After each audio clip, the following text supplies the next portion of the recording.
Actual.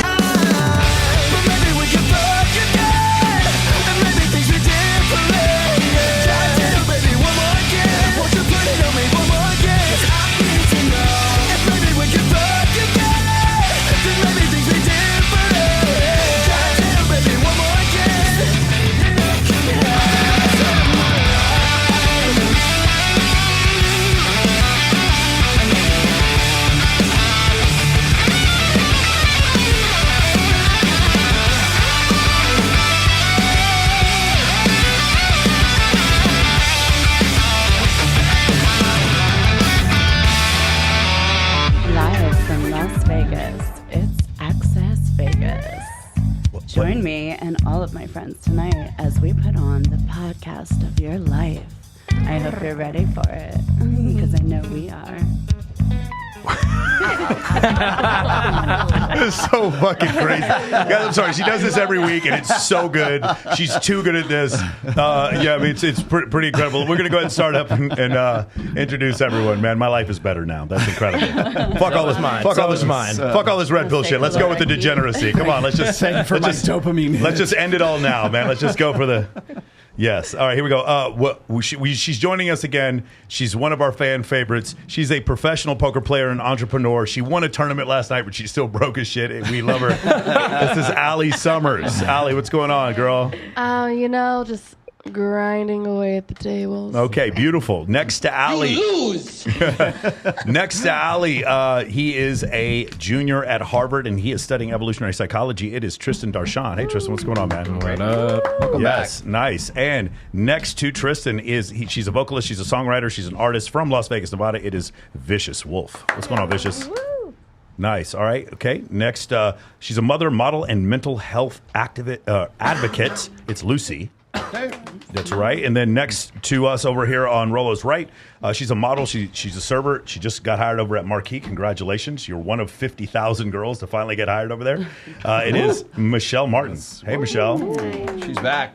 And he's the manager of client success at Men of Action, and he's Tristan's future husband. It is Tyler Schoeneck. Hey, what's going on, Tyler? Let's go. Let's go. And, of course, she is the world's most famous sex phone operator. Please welcome back Miss Electra Barbie. Electra, how's it going? It's going great. Back again. All right. Nice. Always Okay. ready to be back. Ready to be back. Catch her at AVN. Catch her at AVN. Again. Jeez, Oh, yes, next I'll be week there. is going to be quite the busy show. week. Yes. So Quite next busy week is AVN, where we're going to sit there and we're going to go to the Adult Video News Awards while denouncing porn the entire time. Yes. Rolo and I are going to have Yes. big shirts that say "Follow Jesus." Yes. The whole- That's not Bible what's going to study. happen. Nothing like that is going to happen. Not That's one not. person followed. No, it's going to be.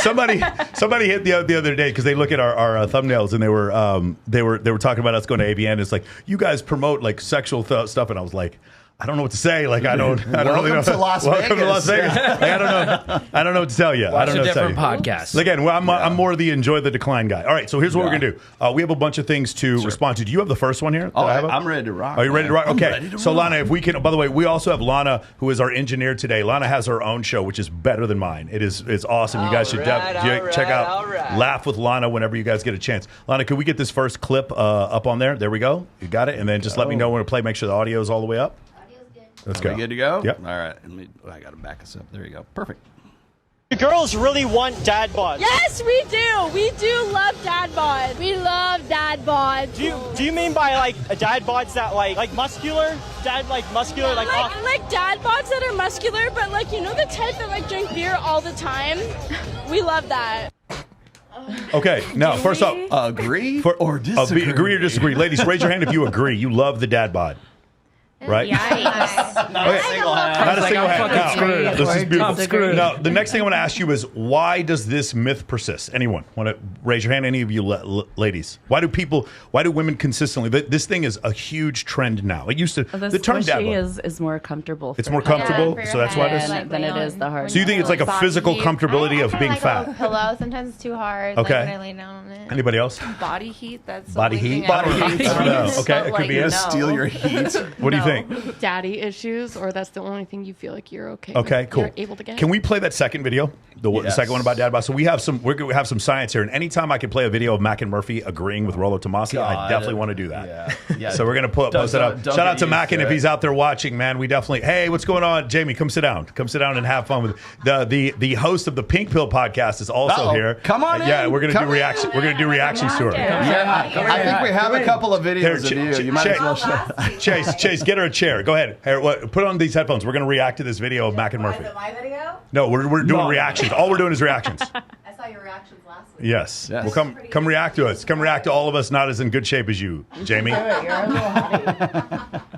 All right. One of my guests is already flirting with you. Let's go. Lana, can we get this one pulled up? Here we go. There you go. Ready? Here we go. A meta-analysis of 96 studies testing 6 dimensions of masculinity found that strength and muscularity was the strongest and most consistent predictor of a man's mating success. Better than a deep voice, better than testosterone, even better than height. Bit surprising, I know, and while numbers can lie, in this case, I don't think numbers are lying. Now, part of this is probably just the likely personality that gets jacked. The men who do the things you need to do to get strong and muscular are probably more ambitious romantically, on average. A large part of this seems to be scaring off rivals. There's some research indicating that formidability in the eyes of men is more important to your romantic success than attractiveness to women. Jack dudes might just not have to compete for the women they want because other men are just too scared to test their temper. But to be clear, some of this association is attractiveness. Men might want to be more muscular than women want them to be, but women typically still prefer men who are more muscular than average. So given that muscles are scientifically sexy, what is up with the dad bod phenomenon? When choosing a mate, women are looking for men who are able to produce robust offspring and protect them, but they're also looking for a man who will nurture and invest in her and her offspring. And some hypothesize that more muscular men are less likely to be good at this nurturing role on average. Perhaps they're more likely to be the aggressive type and or less likely to be the committed type. And indeed, that is women's perception of them. There's been direct research on dad bods, and sure enough, women perceive men who are plumper and less muscular to be better dad candidates. And so even if in the broadest sense athletic men are more attractive to women, it's perfectly sensible that some women, especially in some contexts, will find a dad bod, a soft physique, most appealing. Isn't it great? So like that's what you guys get. For those of you who've been listening to this dad bod propaganda for a while, you are a better choice for being a dad. But the hot guy is better choice for a short-term hookup. So while you're staying at home being the dad, that's what she's choosing instead. She's attracted to the guy who has the better physique. They did another one. I forgot to pull it up. I have it. I just want to start with this one. No, but there's another one where they asked these women, do you prefer dad bods? And they all said yes. And it goes, for a short-term hookup, it was like a one-night stand. Which guy would you prefer? They had a guy who was ripped and a guy with a dad bod, and every one of them said the guy who was ripped. So just so you guys are clear, when they're saying this, going back to what Mac and Murphy said, it's like one of these things where as you show like softer characteristics, what happens is as a man, his wife is pregnant, he starts producing prolactin, he starts putting on a bunch of body fat, and you've seen these pictures of like Seth Rogen, you've seen pictures of Elon Musk, and these guys, they get super big, they get fat, and part of the reason why is it's almost like sympathetic nervous system like releasing prolactin because their wife is pregnant. And so women will see that and immediately think that man's going to stay at home and he's not going to leave me, and it makes you feel comfortable, but I don't think it makes you feel attracted. That's just my guess. What do you guys think? I agree with that. I think that majority of women that are strictly into dad bods, it's because they had their heart broken by a really, really hot guy that they thought that would go further than the one night stand. But can we just point out something? They got their heart broken by a guy with a really nice body because they were attracted to a guy with a really nice body. Okay, I just want to make sure I just want to make sure we that. Okay. I don't think you are born in like, oh my God, dad bods. I don't think that's a thing. I don't believe that. Or I believe that some women are threatened maybe or feel uncomfortable because the bar is in hell for men right now. Like we're lowering the standards constantly, and times have changed when they say they don't make men like my dad anymore. They don't. Like that's just not a thing because we don't hold them to the same standards. It's interesting because we have a friend that we were just discussing earlier who has an issue where he's been burned by a certain type of woman and now he's not attracted to that type of woman. Okay, no, right? So there's some guys, this does happen with men where they're like very much attracted to the most ostentatious looking woman with the longest hair and the biggest boobs, and then he's been burned by that type of individual and then looks for something different. So you're saying the same kind of thing happens. She's been hurt by Chad Thundercock, and so she doesn't want to do that again. Chad Thundercock gave it to her real bad. Gave it to her really bad. Okay, cool. What do you think, Vicious? I mean, Speaking in the mic. Like that low key, like honestly makes sense, but really, I don't know. I mean, everyone is different, but that When you see a man who is in good shape, let's not go as far as like Schwarzenegger, but let's just say like Brad Pitt in Fight Club. Okay. Is that attractive to you, or do you think you need to be more fluffy than that? No, I mean, let's be real. Like aesthetically pleasing. Okay. You know what I mean? So it's like, who wouldn't want to like drool over something? Do you guys understand? You know? See, what you're saying is like, do you understand how this is confusing for men? Like, I'm a performance coach, and I'm trying to beg men to go to the gym, and I have to deal with women saying I prefer a dad bod when they are literally trying to fucking cuckold a dude who has a dad bod while cheating on with a dude. Maybe it's because they don't want them to like. Maybe they feel like, oh, if he doesn't look that good, then like another woman won't be that attractive. Ding, ding, ding, ding, ding, ding, ding, ding, ding, ding. Go ahead. That's what I was just Michelle. gonna say. It's like almost like, you know, you feel like you're kind of like, you want to feel safe. So like you pick like, oh, okay, this guy's not as cute, so he's not gonna be a threat. No other girl's gonna want this guy because he's like a little bit like unflattering compared to the hotter guy. So you feel safe because that guy's not gonna want to leave you, and they're like Again, but that experience comes from you dating the hot guy previously, right? or could just be like just what you hear from other people too. But you'd still recognize a hot guy as hot. Do you understand what I'm saying? Yeah, but if he looks too pretty boy, it's not my type either. Got it. Yeah. Okay, got it. Okay. Tristan, what do you think? Tyler, what the fuck am I doing? I'm sorry. Tristan, what do you think? Either one of you. Answer for him. Not you, no. Tyler, what do you think? I think it's a cope. I think it's a cope for sure. Mm-hmm. Yeah. I mean, I would be curious to know how in shape is like optimal for attractiveness. So this is really great. So they do these things, and when they say dad bod, they mean Jason Momoa and Aquaman. Right. They mean Jason. So they mean just like basically not quite like Mastron and fucking Anavar ripped with the fucking veins right here in your lower abs, but they mean just a little below that with the just like with like just fucking big muscles, but like there's a little bit of like he drinks beer at the end of the day. Right. That's when they say dad bod. That's what they mean. They don't mean that. You seen that photo of Elon Musk at the beach where he looks like a fucking whale? Yeah, that's. Oh, is that what you were thinking of? You like that one? No, I don't like that one. I thought that's what we were talking about. Yeah, but I'm saying like but you know what that is? That's a fucking $400 billion physique. You know what I'm saying? Like you'll look past a lot of shit when the dude's worth 400. Is he worth more? He's worth it more than that now, right? I think he just made another $100 billion from. He's trying to with the Tesla stock. Yeah, so the Tesla That's stock. what I was about to say. I just felt like if you are like an Oscar-winning actor or you're extremely famous, you can get away with that. Status paired with that. Yeah, so it's like always guys that they already found attractive or they already view as high value. Yeah. Not just some random dude. It's really funny. So Adolfo Text Text does a video where he shows 4 different physiques. Yeah. And one of the physiques the girl picks, and she's like, because it looks like my favorite actor, so-and-so, and it was that actor. So it's like one of these situations where it's like, if a man walks around with a dad bod who's super high status, so you're Seth Rogen, you're Elon Musk, who's the other one that we show the dad bod of? There's a Vince Vaughn. DiCaprio. Leonardo DiCaprio. Vince Vaughn had the dad. When we see the dad bod, we're talking about like award-winning actors worth more than $50 million, and they're incredibly famous. The like beyond blue check marks, super fucking famous people. When they have a dad bod, that it's okay because they already have attraction triggers set. Vince Vaughn does not have to walk around and like convince a girl to go on with him, right? So that's the one issue is that with the dad bod. But it's like when you're a normal dude and you do that, it's like I had one guy I knew, he would show up to some of my events wearing a pink dress, like Machine Gun Kelly. On my life. It was the weirdest shit I've ever seen. I'll tell you about him later. The guy had mental illness, whatever. But the point is, when Machine Gun Kelly wears the pink, MOA. When Machine Gun Kelly wears a pink dress, he's Machine Gun Kelly in a pink dress. He's already famous, right? And so what's happened is him wearing a pink dress actually makes him maybe a little bit more attainable, like less rough. And then so what happens with a normal guy when he walks into a place with a pink dress, they're like, what the fuck is wrong with this dude? Like, what's wrong? Like, I don't understand. So that when you are Machine Gun Kelly, you look like a cool guy. When you're a dude in a pink dress, you're just like a fucking weirdo in a pink dress. So that's the only thing I'm saying, that it's just a little different. That's just my opinion. If you guys disagree, let me know. It'd still be weird. What do you mean? I agree. It'd still pink be dress weird. is a pink dress. Right, but his any dress. Hold on. But Machine Gun Kelly's tour is called the Pink Dress Tour. You say it's weird, but like he's literally dating Megan Fox.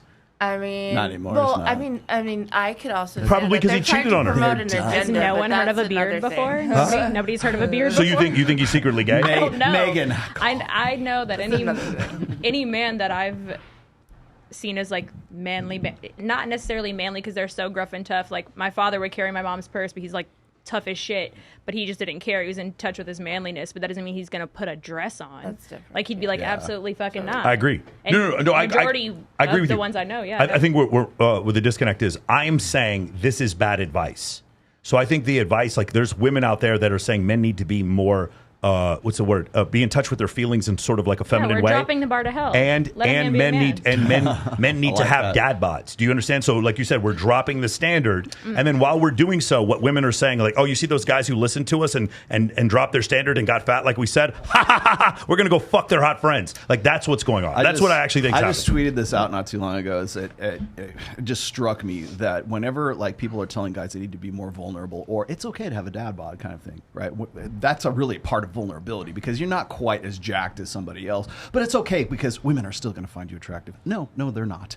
The thing is that the comparison I was making is that, I think it was on the last show we were talking about how there were women who would go to like the boutique or they go to like a salon and they would tell another girl to like, oh, get your haircut that much shorter. Right? Or don't worry, girl, you look great in that bikini, even though you could probably stand to lose about 20 pounds. It's this sort of it's really escalation in intra-sexual competition. So it's like, oh, don't worry about it. You're still sexy at any size. You're sexy at any weight. You're sexy at whatever. Do you think women are doing that deliberately to like bring their friend down so their friend is less competition? Well, it's so that they don't. I think it's more. Well, yes, but it's because that's what the girl said about like if you're because I'll be honest with you, I've absolutely experienced this.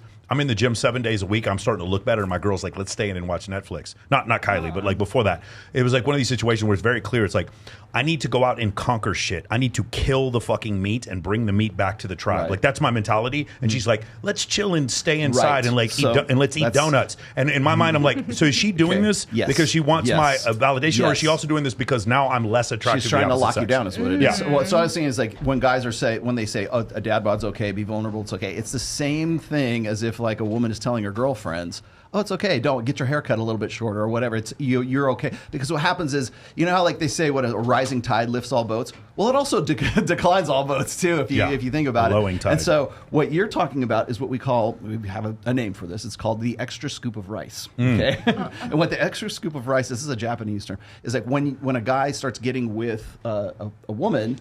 The woman starts giving him the extra scoop of rice whenever they're having dinner, right? Oh, Kylie, that's why those fucking crumble cookies are in my apartment every week. Kylie McGahey, you think I didn't recognize that? Because what happens is it puts a little bit more weight on him, and so therefore he can't go out and like he's like women. They're trying to take him off the market. Well, exactly. Well, women want a man who other men want to be and other women want to fuck, right? Well, she's not wrong. Like at the end of the night, she's like wants to have sex in the afternoon and then makes me eat cookies. Yeah, of course I'm not going out. I'm like, fuck. I'm not going out. I'm satiated. She's like, so what are we doing? It's like she orders me like beef broccoli and cheesecake from P.F. Chang's. And I'm like, I'm not going out after that. Like she's very smart, honey. Caught you, honey. So that's what's known, at least in red pill circles, as the extra scoop of rice, right? Because what it's meant to do is it's supposed to just not like make you super overweight, but just enough so that other women aren't looking at you and locking you down. Now, you also know this, is that when men get into long-term relationships, their testosterone tends to go down. Yes. And so when they get out of that relationship or they break up or they get divorced, testosterone levels then rise after that. So with the decline in the prolactin that comes along with it too, right? And so now you're in a relationship. She's giving you the extra scoop of rice. Your testosterone has gone down. Congratulations. Dad bod. Yeah. Well, no, yeah. So dad bod would be the result of that. Yeah, with the prolactin, like everything else you said. I'm curious what you guys thought about the other thing. You work out a lot. Allie Summers, I have to remember what to call you today. You work out a lot. The idea that Mac and Murphy said was the personality type of the guy who's in the gym that much. Yes. Do you agree with that? Go ahead. Oh, absolutely. It shows like self-discipline. I know what kind of maybe a little bit more you're a little bit more driven. Mm-hmm. You have goals. So you find that attractive. So I think he was actually like maybe referring to narcissism, but okay. You don't even have to be the fittest person in the gym, but I have this argument with people all the time. I'm like, just go to the gym, show consistency, show that you want to have self-improvement, because it also brings clarity to your brain, right? You're more of a like well thought out human being. Absolutely. It's a healthy outlet. So there's so many different benefits to going to the gym, and then on top of it, no matter what, you're going to look better than you did when you were not going to the gym, and there's so many other health benefits to it. Do you think it's the look though, or the change in their like character. You know, I like the boost in testosterone too. I'm not gonna lie. If I have a higher testosterone count than you, we got a problem. So do you understand? Like, so men will look at women and see certain things like nose ring, tongue ring, a bunch of tattoos, and then have certain what is the word I'm looking for? Stereotypes about them. Women would look at a man who's like that ripped and that kind of physique, and they say what? No, they would say they would have certain stereotypes about him. Like, what is causing him to be so concerned with his physique? Is that like what you were trying to describe before? Sometimes those guys are too ripped. Kind of. I mean, no, it's more like the Microphone. pretty boy. Like, it's more like when I said more, it's almost like too ripped. It's like a turn off. It's not really too ripped. I'm talking about more like feminine, like the model type. I'm not really into like the model. Oh, you mean those like super, yes, the like too femme, pretty, yes, the I don't too really pretty like one. that type. So we're talking, that's another type. It's really interesting. Heroin chic. Yeah. He's not talking about heroin chic. She's talking about the male model. Like, Are you talking like too pretty in the face, or are you talking like the all body? in general? Yeah. Okay. It is interesting. Like if a dude gets like a facial peel on a regular basis and gets his eyebrows waxed, and his nails are perfect. Like I've seen women be like, "That's a little too much." You don't like that, Lucy? No, I don't like it. I feel like if you're that into yourself, it starts to come with like some more sassy mannerisms, and then I look at you and I'm just sassy like mannerisms. If we're standing in the mirror if we're standing in the mirror as a couple and you're looking more at you than at me, and I'm a woman and I want to feel like the prize, then no, we're not doing that. Could any of you guys have a problem dating a man who's prettier than you? Anybody would have a problem with that? Like respectively. You would have one. Well, but not sassy. I like a little I don't know. I don't really like the. You like some masculinity in your man. Yeah. But I don't like it where they look like they're into the mic, guys. Sorry, I don't really like where they're juiced out either. Like where it looks like they're on steroids and stuff Any like of you that. guys? Any of you guys dated someone on roids? Anybody? Has anybody dated one? Okay, you have. Long time What was that? What was that experience like? I mean, it was fine because I can understand the diet, and since I've gone through the process myself, it's given me a different understanding. Like I remember my mindset before I went to the gym myself. You know what I mean? With guys that I've dated that would go all the time, I would never really fully understand the mindset behind it. But now that I've been in it and done a competition, I have a totally different outlook. So it's better, like if you care about a person that that is in that world, then you want to help them stay on track and stay disciplined, and you have to respect, hey, they need to get their sleep because it's going to affect their body. If you can do that, you know what I mean, then you're going to be supportive. That's an interesting perspective. Was he taller? I never thought about taller that. than you? I've had both. Was he? But the guy He's had both. He's had a taller one and a shorter one. I've had both. Oh, yeah. Bro, she's leading the league in hitting. Like I don't understand. She's leading the league in slugging percentage. She's had them all. Don't worry was about your it. guy like? Was he extra super tall? No. No. He was just jacked. What I want to ask you is 2 words: gynoplasty. Oh wow. Yeah. What is that? So this thing called gynecomastia that happens. So if men take excessive amounts of testosterone, their body can turn some of that testosterone into estrogen, and the estrogen can cause the man to have man boobs.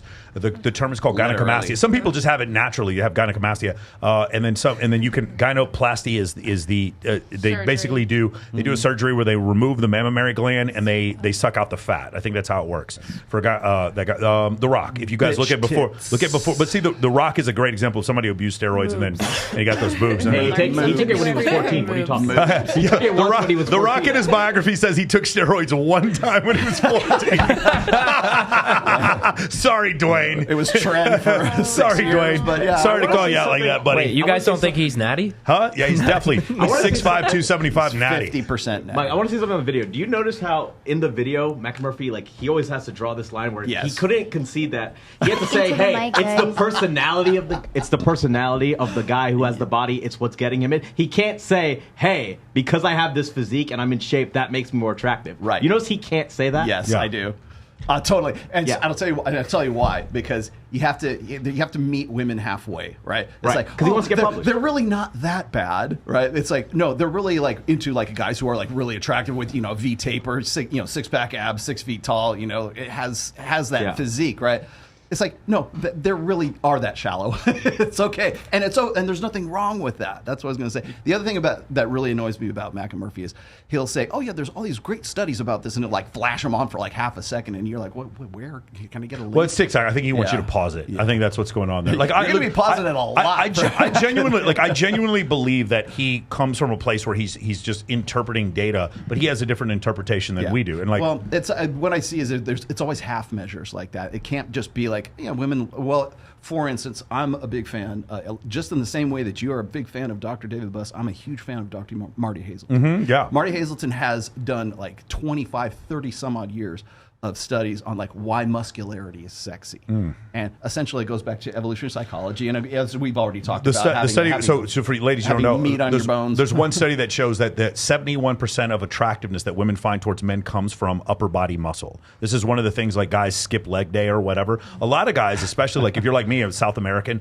My family's South American. We just have naturally big legs, man. And like so, I had to like so. If you also listen to you know like Jay Cutler, he was talking about this. He did not work out his lower body for 3 years to let his upper body catch up to his lower body. So I often recommend to the guys in the program, work on upper body muscle as an attraction cue. Now here's the thing, right? A little bit of upper body muscle, unfortunately, it gets hidden by the t-shirt. You need a little bit more where you can see traps and delts and biceps. And so if you have that, like that's something that I found that it apparently, according to the study, seems to be a cue that a lot of women find attractive. Michael, upper body muscle. any shirt is a muscle shirt. For me, if you have muscles. Yes. Okay. Summertime, Michael, maybe. Hey, I got a super chat here. This is too good. The Rational Asshole Trucker. Thank you. After losing 60 pounds, my wife said, "That's great. Now you'll be a thin guy married to a fat wife." Yep, and I plan to lose another 60 pounds. Oh, wow. Well done. It is crazy. There's another study we gotta love ourselves. Next week, let's go over this.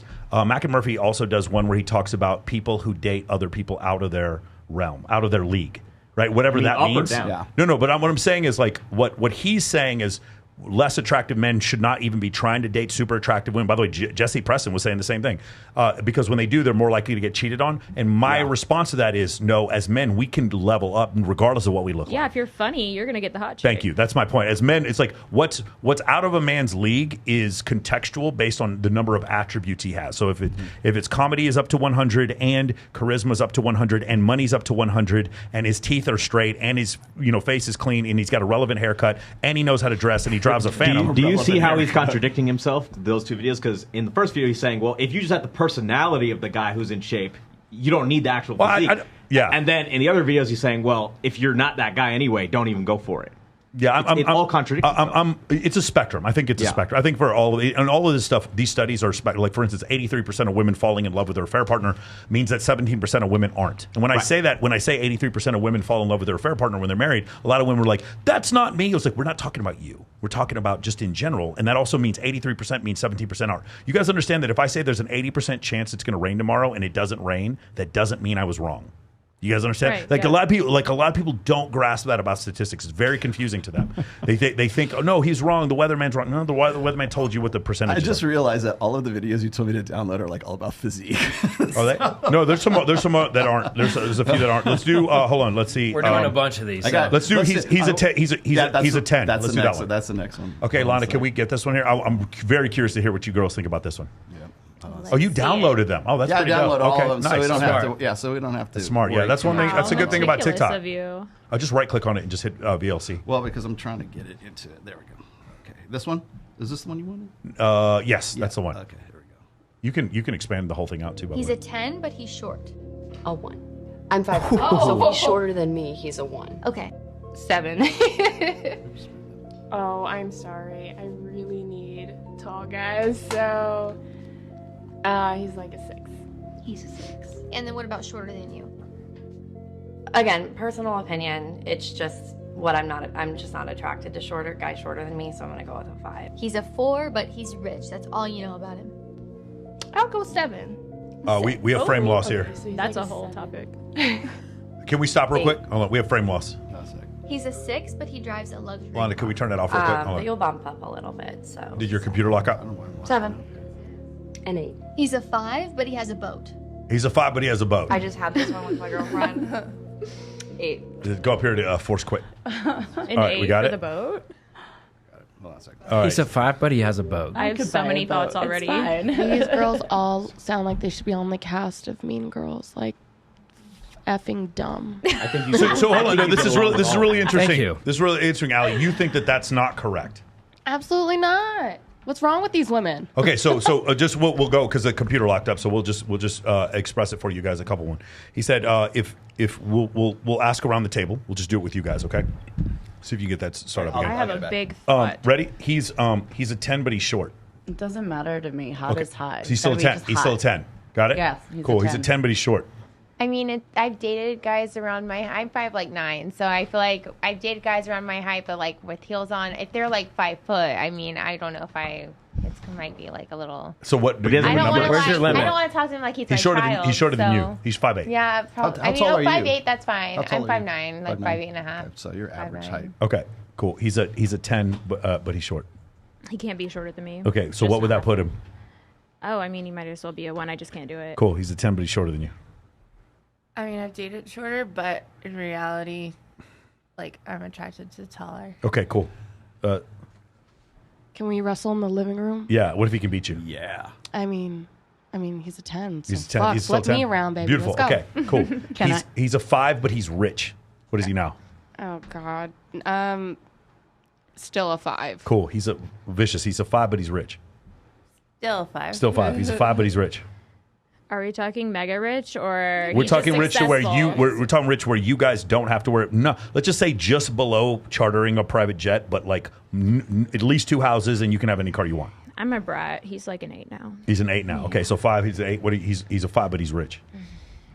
I don't know. I get the ick really easily, so I feel like once like I don't like someone, even if they're like a 5, I can't make myself like them no matter how rich they are. I feel like maybe I'll give it a 6, just like play with the rule of the room. Yeah. Can I say something? Go ahead.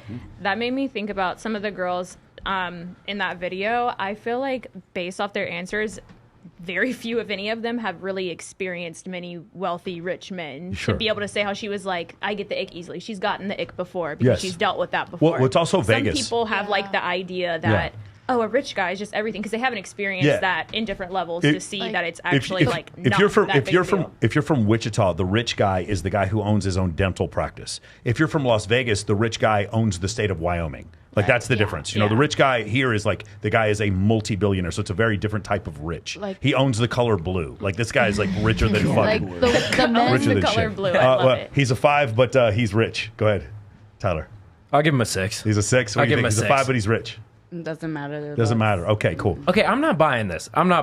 If you had the choice between 2 guys and they're both 5s, but one of them makes $100,000 more than the other one. Women crave stability. Who are you I gonna don't pick? buy it either. I'm never gonna pick a 5 in general, period. Yeah. But honest, like it's the I have plenty of guy There's friends so- who are multimillionaires, Yes. and that does not make me want to jump in Yes. the bed Let's, and fuck yes, them. let's there- finish and this there's video. too many We of can them that are be great friends, POSs. and we can go off together and have fun together, but it'll never cross over that boundary because guess what? You are not going to bring my animal out. So if we're in the bedroom together, that's all I want.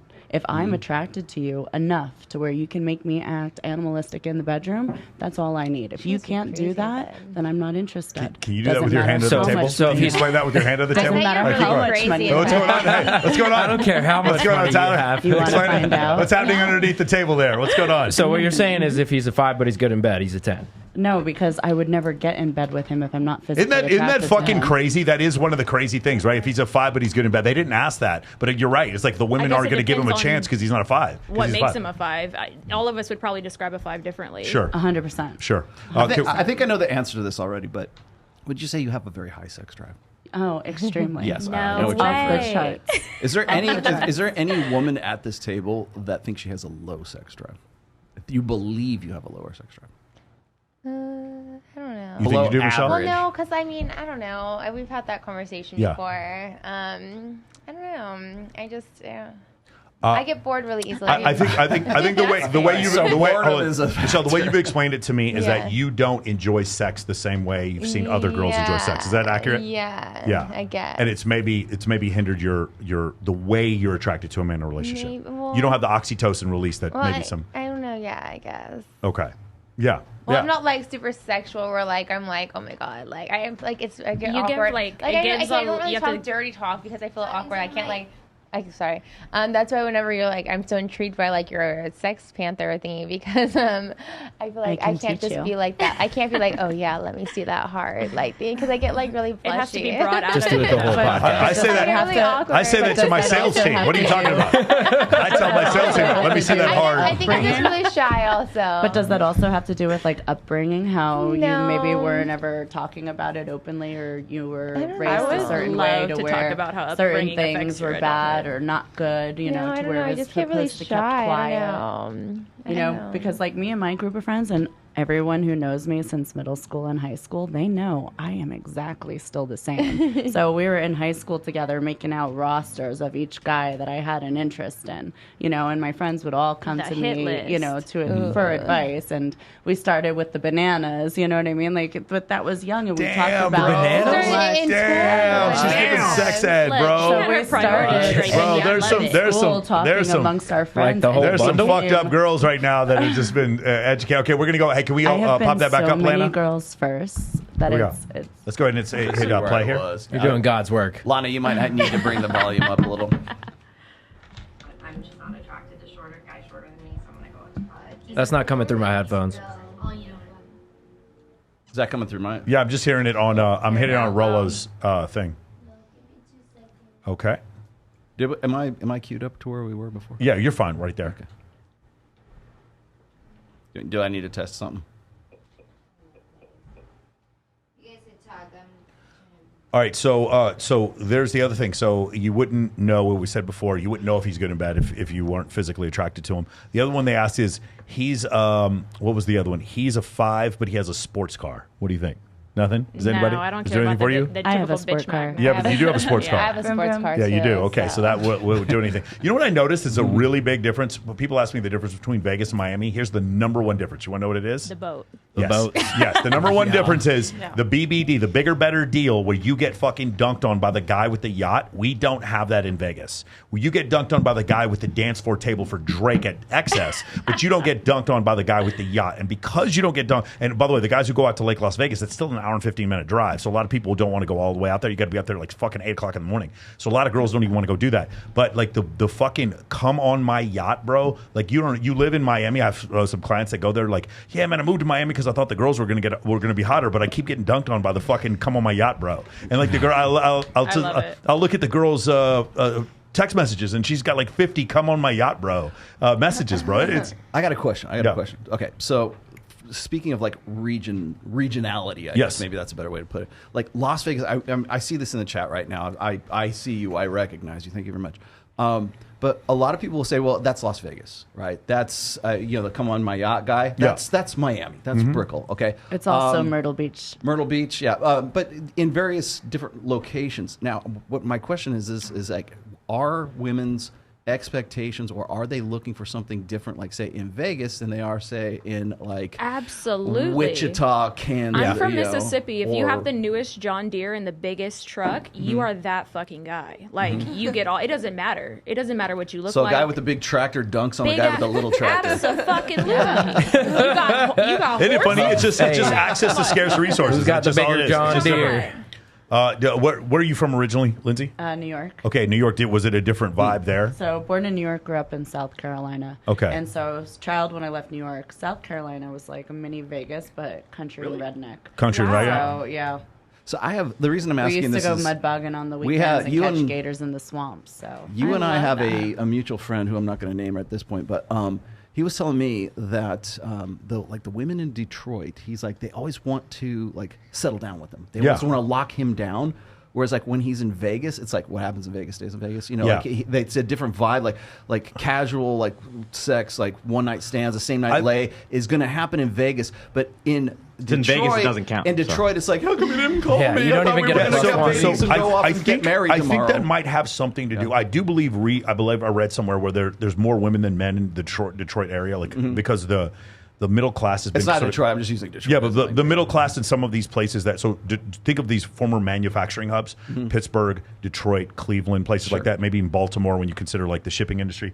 a lot of those middle class jobs went away, so a lot of those men left, and a lot of those women are like looking to settle down with the first thing they can get their hands on. I also heard the same thing at UT Austin, where it's like there's 14% more women than men there, so that's like pretty significant when women have a decision on who they want to go out with. So men have it easier. So do you think that women in those, and maybe the ladies can chime in on this as well, in those regions are more looking for a long-term kind of like lock him down, settle down, let's have babies and get married, versus like say being in Miami, Brooklyn, like there's a different expectation of the guy. If he's going to call back, he does. If he doesn't, and then in Vegas, of course, it's do you have different expectations if you meet a hot guy in Miami versus if you meet one in Wichita? Oh yeah, what's there to do in Wichita? Let's be in the house and fuck all day and cook.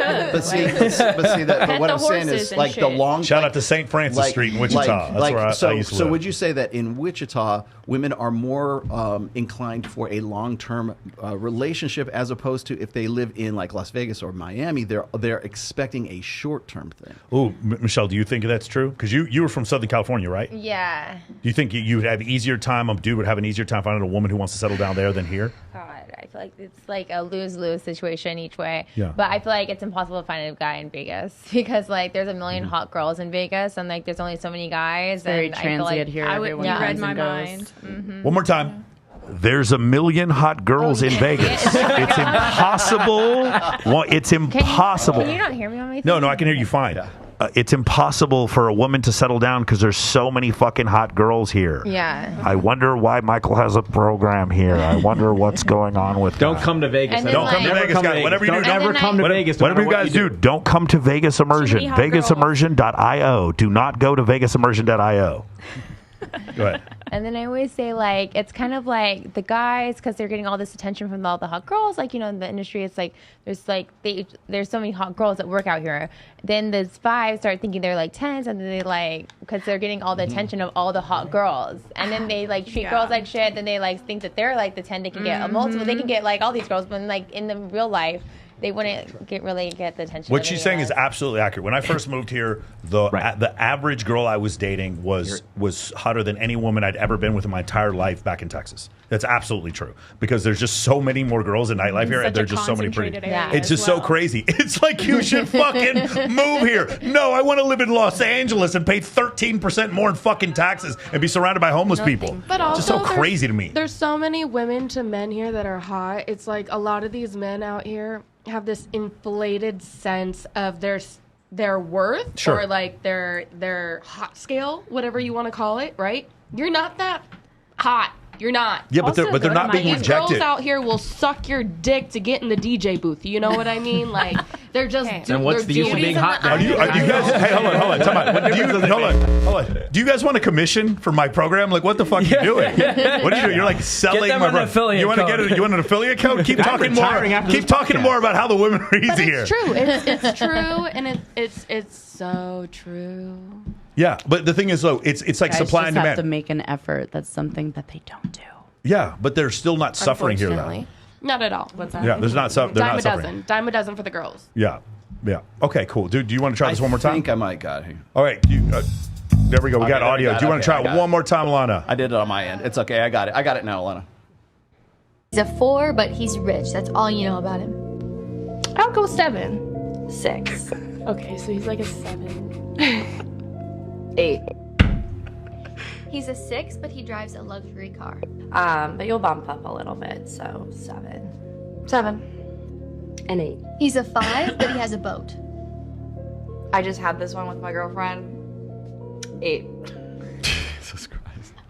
That's it. There we go. Can I say something I've noticed? I don't know if this is the elephant in the room. Mike, we had this discussion like a couple weeks ago where I just noticed that like from maybe this is my anecdotal experience. The more attractive women don't have these standards. It's usually the not attractive women who have these ridiculous standards. So what I see that so often. So what he means by that is this. Say that. So you remember? Yeah. Okay. Do you remember? Hold on. 100%. Because the pretty girls are the ones that are, or a lot of the pretty girls are the ones that are more secure with themselves because they already know the things to do. They already know the techniques to improve their appearance. Right. So therefore, you know what I mean? They don't have. Okay. Do you guys remember Allie Michelle, do you guys remember during COVID we threw all those photo shoots? We were at Ranch Island, at Michael Ever's house, at the Dragon Ridge. You guys remember all those parties and photo shoots we did during COVID, right? By the way, sorry to snitch on all of us, but we were partying like a motherfucker in Las Vegas Why didn't I know you guys did? while the clubs were so ready. Do you remember that? Like, it was actually more fun. Anyway, the point we were trying to make is when we throw these photo shoots, what would happen? The girls with the biggest followings would always show up on time. They would never fucking complain. They were incredible to shoot with. All the guys were like lined up to shoot with them. The girls who had like 2K followers were asking us to fly them out to fucking Los Angeles, put them up in a hotel room, like give them a fucking what's it called, runner? What's it called when you I forgot what the thing is called when your DJ has stuff you want. Yeah, you order stuff. Dude, it was the same thing. Like a rider. Yeah, they like wanted a fucking rider. It was crazy. I'm like, what are you talking about? They're like, well, my rate is this. Like, shut the fuck up about your rate. Nobody even knows who you are. And I would write them. I'm like, Caitlin Runk, Kindly Myers, CJ Sparks are coming to this thing for free, but you want us to pay you? But I didn't say that because I don't want to come off as petty. But we're going back to what you said before. It was the same thing. Even this year when we did we were doing the costume contest at Tao, I would be like, girls 400,000 followers. Everyone would just be like, if they like the message, they'll be there on time. Then girl from Boston 2K followers, she's like, fly me out. I'm like, are you out of your fucking mind? Jesus Christ. I never have this problem. You are giving these girls an opportunity to not just network, but make money and have do something else. Oh, Allie, the bikini competitions. The messages I get from women, it's fucking madness. And they'll be like, well, you have to make sure I win, right? I'm like, why would I rig the competition? Wait, what messages do you get from the bikini contest? No, in the bikini competition, so I recruit. I I send out like 4,000 messages. Wow. No, trust me, none of you make enough money to fucking bribe me. I'm not trying to be arrogant. But like, I want to know if they try, though. No, dude. Like, I do the bikini competition for fun. Like, there's no way you're going to bribe me. But the point is, like, this. Consider this. No, but consider this from my standpoint. Just to be honest, like, Michelle, you've been in some of the contests. Yeah. If I was actually taking bribes, no, you'd find out. I don't even think you don't even. Yeah, but you'd find out about it, and then no one would do my contest. Yeah. There's a reason why I have the 3 biggest contests in the world is because I recruit, and nobody thinks that we rigged. Well, the one that's mine is the one at Wet Republic that I do with Wet Republic. Remember, I was going to go to that one when you started doing it because the one I went to before, and when I was doing the one before at Wet, it was kind of, I thought it was a little rigged. It wasn't like how it was whenever we did the Hard Rock one. Yeah. So then you said you were going to change it and make it better. Yeah. But the point I'm trying to make is the messages we would get from girls were delusional. It was fucking. Oh, you're talking about this year when we were both. We were booking for the bikini. It was just crazy. And then it was like Kindly Myers was like, "Oh yeah, I'll fly out. Yeah, I'll be a judge, dude. I'll do whatever you want." Like the girls with the biggest followings were just on it. They were always on time. They were prepped. They looked ready. Every girl was following around. Every girl was trying to take pictures with them because they treated it like a job and they were fucking professionals. And then the girls who were just like you said before, it is this mid-tier girl who is so much trouble. Yeah. And I just can't. And this is why this is another thing that I talk about in Men of Action all the time. It's like when the guys start just talking to prettier girls, your life is easier. I know this is the opposite of what you've heard before, but like prettier girls, I'm not saying there isn't some chaos involved with them. What I'm saying is like it is these mid-tier girls that think because they have doctored their photos using FaceApp and Facetune that they're actually a 10 and they treat you like they're actually a 10. That is what I'm not, of course, all girls that are attractive are going to give you some chaos. I'm not saying that. Well,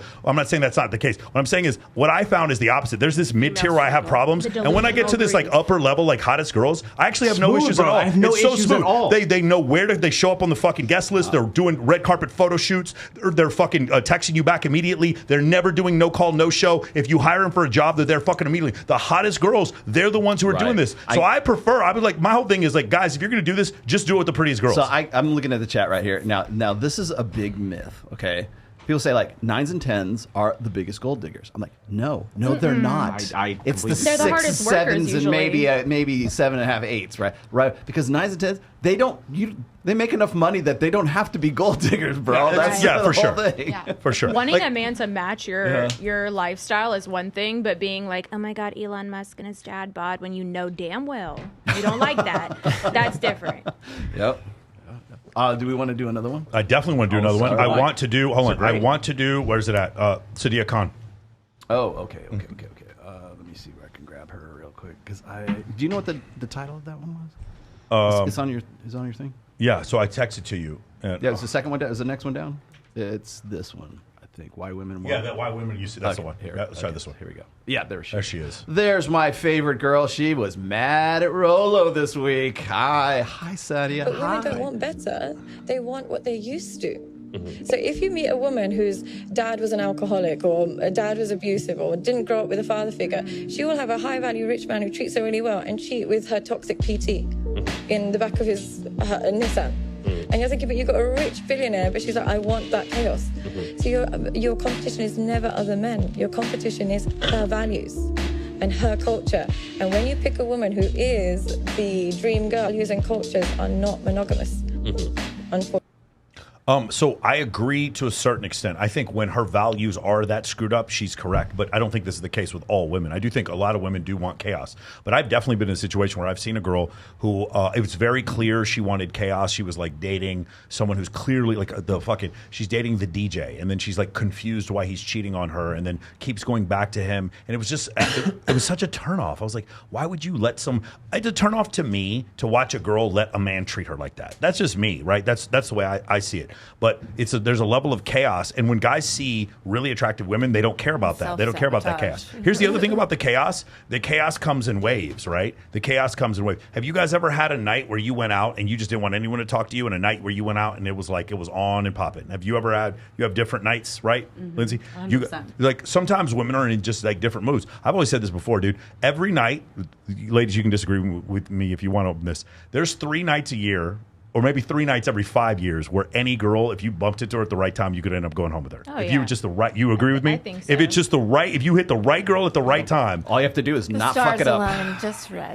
You understand? That's a hard one right there. She just got broken up with, something like that happened, and if you were just right there on the right night. And that's the thing, a lot of these girls who like chaos, if you guys have ever dated a girl who has bipolar disorder or borderline personality disorder, when you meet them on the upswing, it's open. It's awesome. It's everything, wonderful. So much fun. Awesome. Everything is for if you guys. This is a good lesson for any of you guys who are watching. If you ever meet a girl who's BPD, this is just time everything. This is the description. Tell me if you've experienced these symptoms. BPD 1 though, not 2. BPD 1. Yeah, there's 2 different ones. So one is like this. In this one, what you're going to see is openness. She's down for anything. She follows you everywhere. Manic. She wants to do She's manic, obsessive. Like you want to fuck her and 4 Ride girls or die. You want to fuck her and 4 girls at the same time. She's down for in whatever. In the middle of Walmart. Yeah, in the middle of Walmart. Everything is okay. Everything is open. Everything is more. Everything is better, and you are incredible. Then you call her back a couple days later, and she ghosts you. She blows you off. What the fuck's going on here? That was weird. Buyer's remorse. Is it buyer's remorse? So what is it? A lot of times you're dealing with about 6% of the female population, or 6% of the population suffers from BPD, borderline personality disorder. So that's essentially what you're going through. But the problem is a lot of guys go out there and they'll meet girls that are going through that, and they think that they have game. They think that they created that. Like, no, a lot of times you just bump. You got lucky. You got lucky because you met up with the girl while the iron is hot. I know a buddy of mine, he ended up sleeping with this like supermodel. He was just out at a bar one night, and he just was drinking alcohol, and the girl was like, okay, cool, I want to go home. And I knew who the girl was. And it was just like, she was on that night. She found out her husband was cheating on her. He happened to be at the right place at the right fucking time. And then that shit happened. You know what I'm saying? So she was looking for instant gratification. Yeah, got it right in that moment. So here I'm gonna throw a monkey wrench in all this. Saudi is full of shit. She's been full of shit for a long time. She all of this stuff is just basically pop psychology, just rehashed over and over and over again. I don't think it's pop psychology. So? I think she's putting in her opinion. Put it this way: Dr. Orion Taraban is a way better analyst when it comes to like human psychology and evolutionary psychology, but he doesn't have tits and he doesn't look like her. Well, I'll say. Hold on, let's say this about Sadia. I don't think she's claiming that some of these things, like the only thing a woman likes in all men is a man she can't manipulate. She's not saying that's a scientific study. Literally, she's not saying it's the scientific. title of the video is why women want what they are used to. Okay, here's the thing: is if a woman is used to a hot ass guy who's exciting and fun, like Mr. Perfect sucks. All right, perfect is boring. When you were talking, I need a guy that can really like turn me on and like really bring out that animalistic thing. Once you're with a guy that actually does that, like that's the next benchmark. That's what you're used to. It's not about your fucking culture. It's not about your fucking like how you were raised or whatever.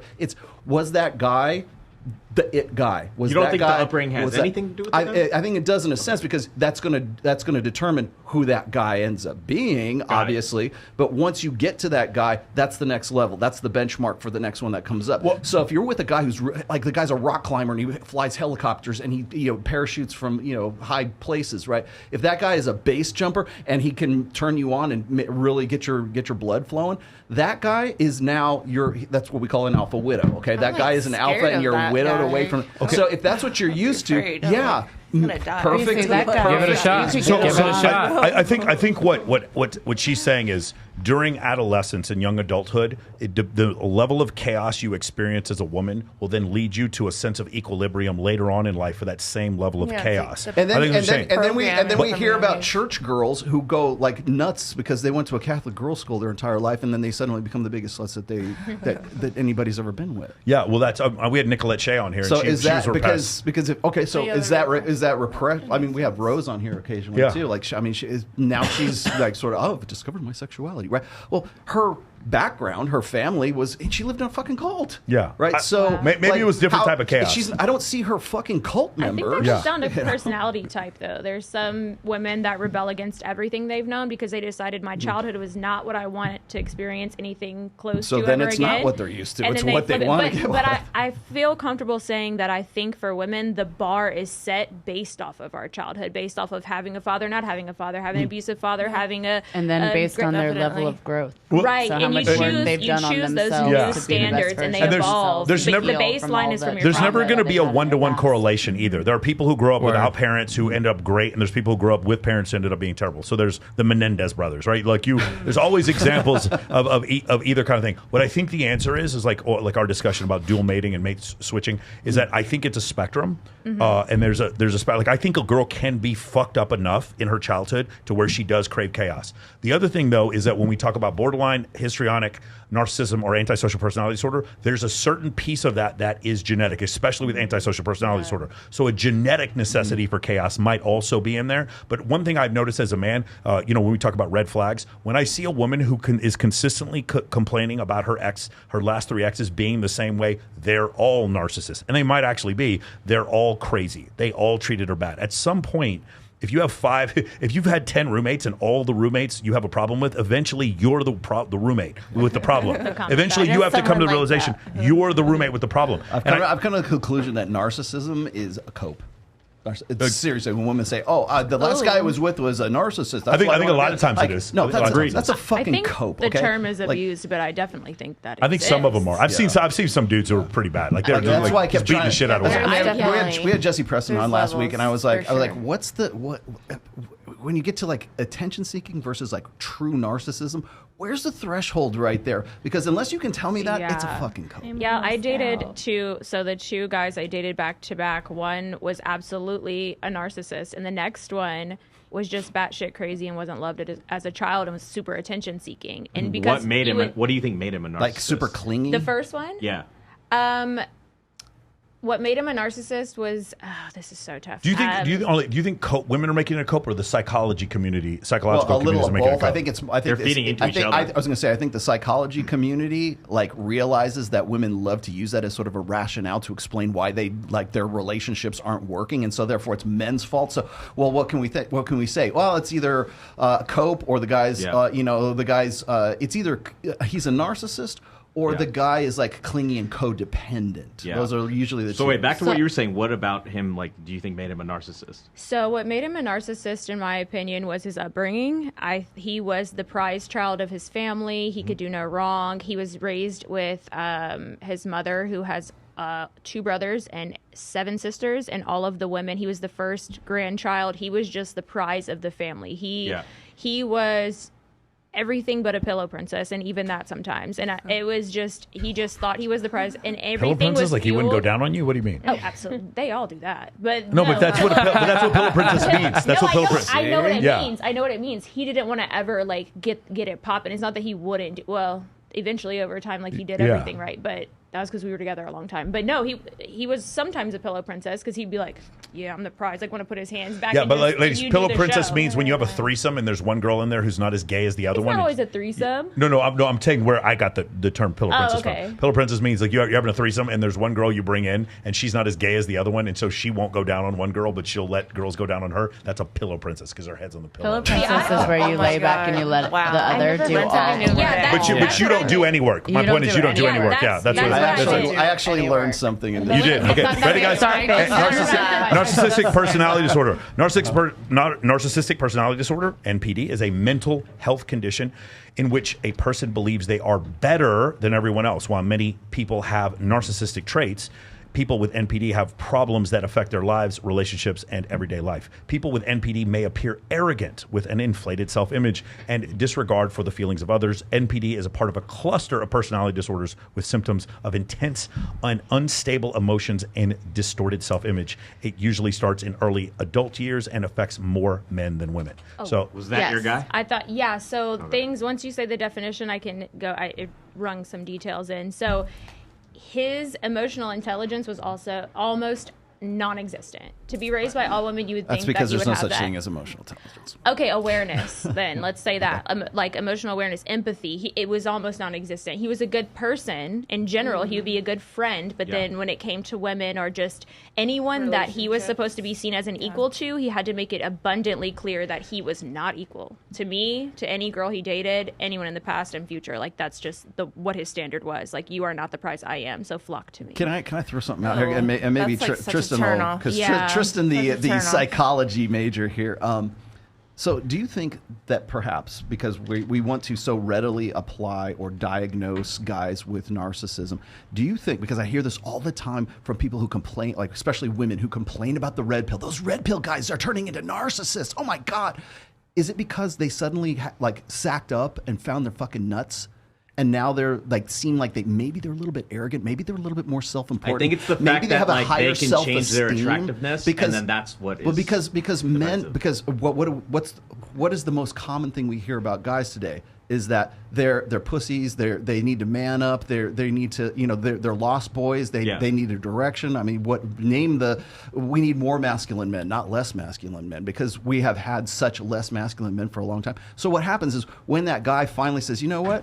You're right. I'm going to man up a little bit. You man up 10% more, suddenly you're a fucking narcissist. So, because you care more about yourself than you do about the opinions of... Saying like the narcissism's relative. Well, put it this way. Like women no longer... somebody? Well, women no longer become the focus of that guy's life, right? Her estimate of women's estimate of that guy is not what he bases his own self-worth on. Suddenly, when that happens, everybody says, "Oh, he's a narcissist because he's thinking about himself more than he's thinking about me." These are traits. So I think here's where I would draw the line. I would draw the line here. If a woman and a man have a conversation, and the man is very forthright, says, "Hey, listen, I'm going to sleep with other women. I'm not going to be beholden to you. We're not going to be in a monogamous relationship. I'm going to do whatever I want."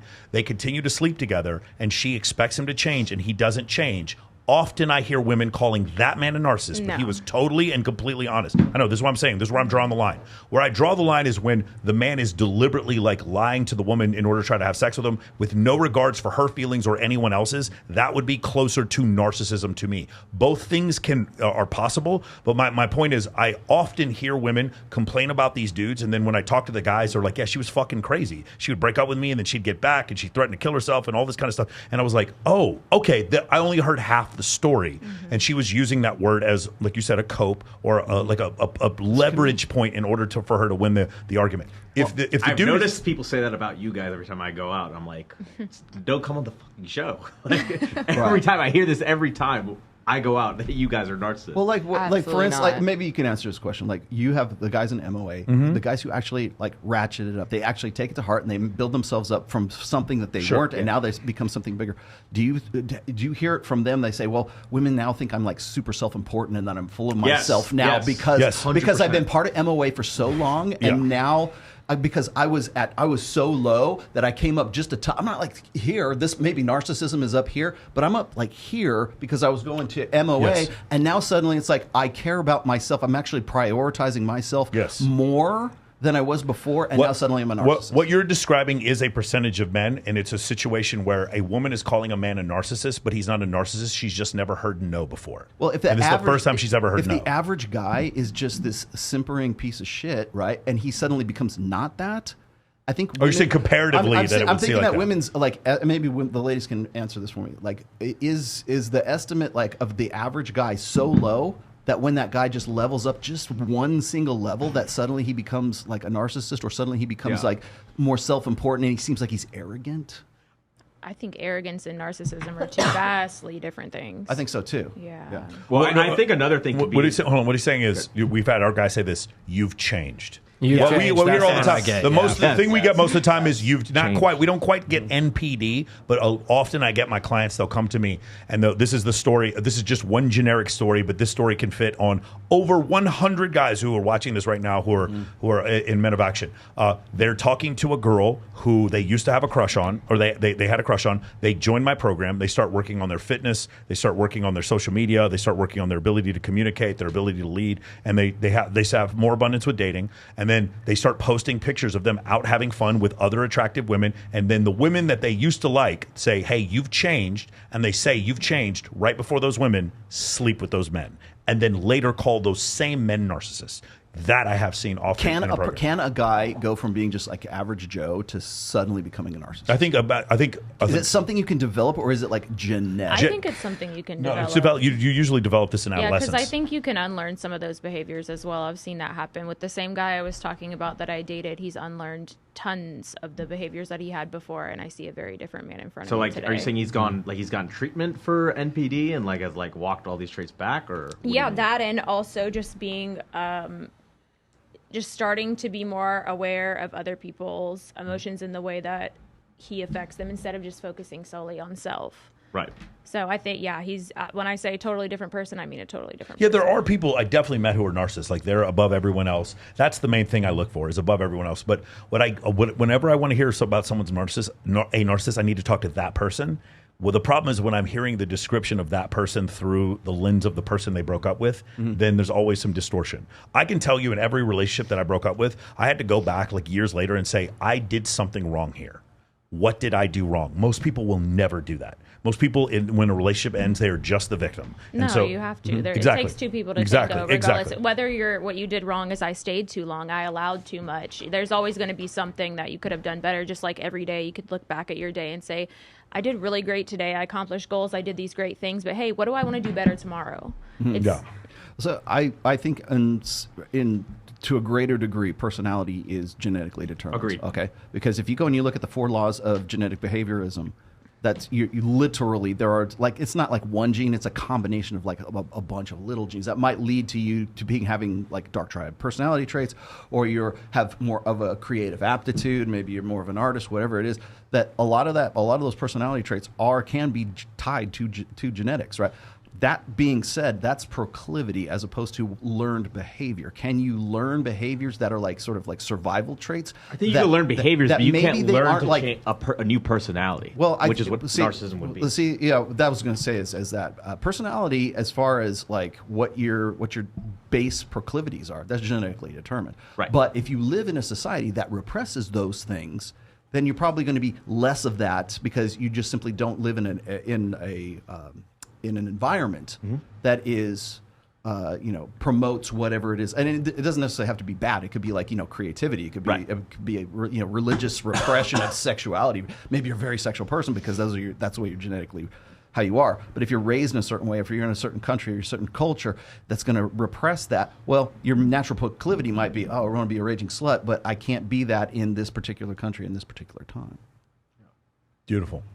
I want to read these super chats real quick, and then let's go to another one. First one is from Stephen A. Smith. Oh, good to see Stephen A. Smith finally watching. Michael, how about them Cowboys? Listen, if Jair Alexander doesn't commit that clear pass interference penalty to get that first interception, maybe the Cowboys win. The second one is marriage causes divorce. Women with anxious psychological attachment styles tend to love drama-rich environments, and narcissists who sell fantasies like the Tinder swindler. I could see that too. I've definitely lost out.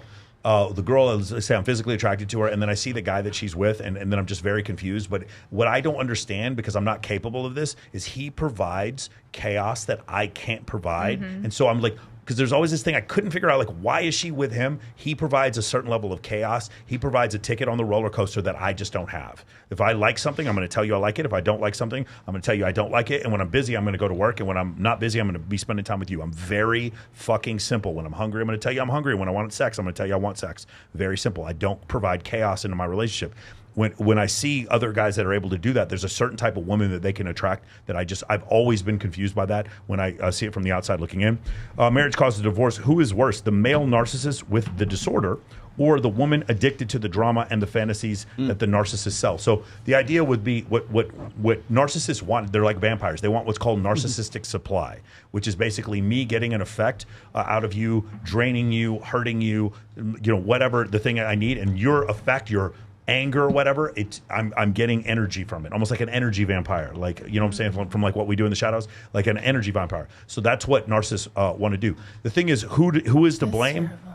I don't know. I don't know what the answer is. I think the narcissist is probably worse than the woman who gets, her who wants the drama. But it sucks. Like but it's so funny. It's so funny. Stockholm syndrome is a real thing. Yeah, but let me ask you a question, ladies. Let me ask you, ladies.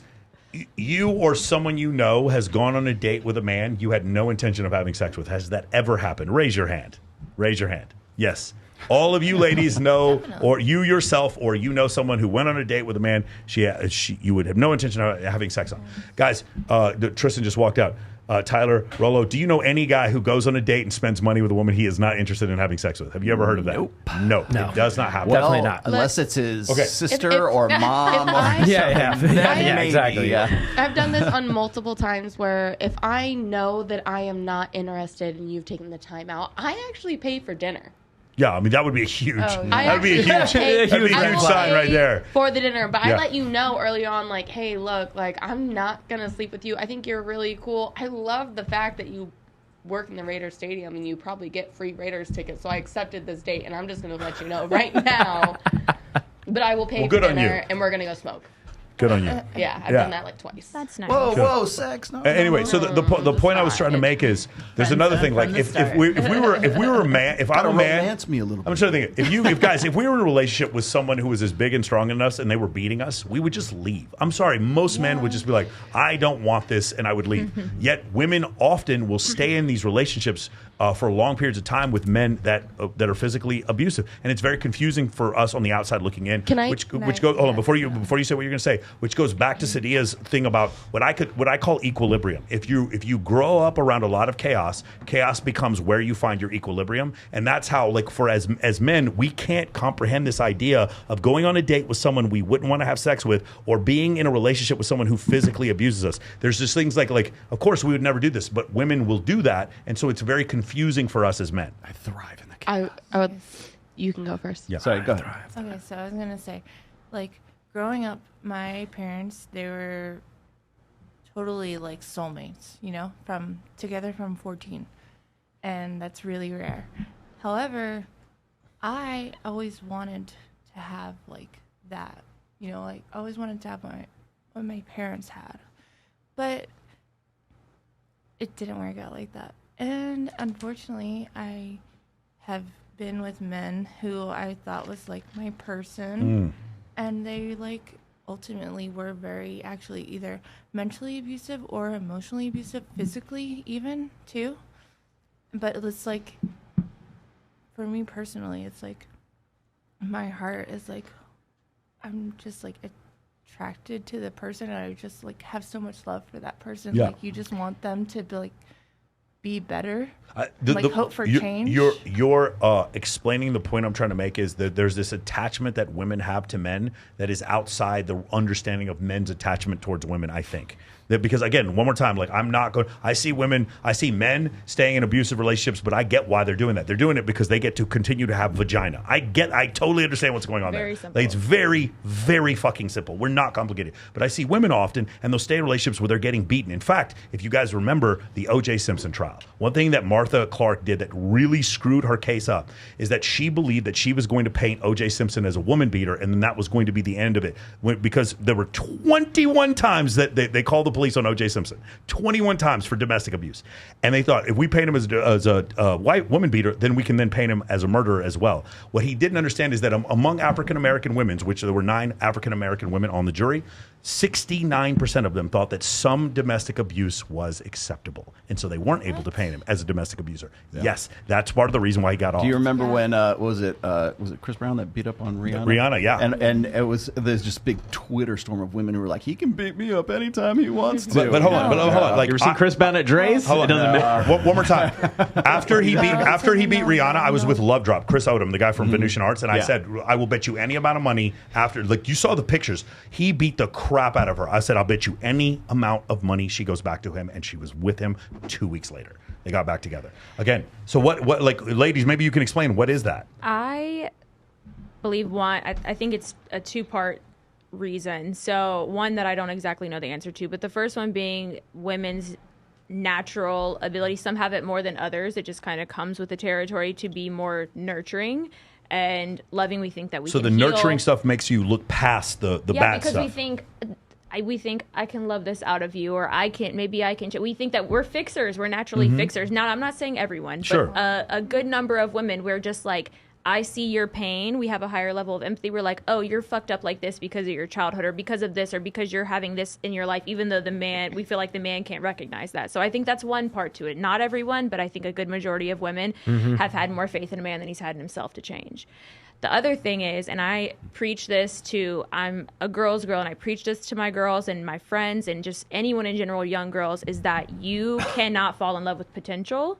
And when you see a man and he's showing you, when someone shows you their true colors, you have to believe him. He's whooping your ass. He's talking crazy to you, calling you out of your name. And you're sitting here like, maybe he'll change. He showed you who he is, believe him. And we're not going to fall in love with potential with people. We're not going to do that. Someone shows you who they are, and that is who they are.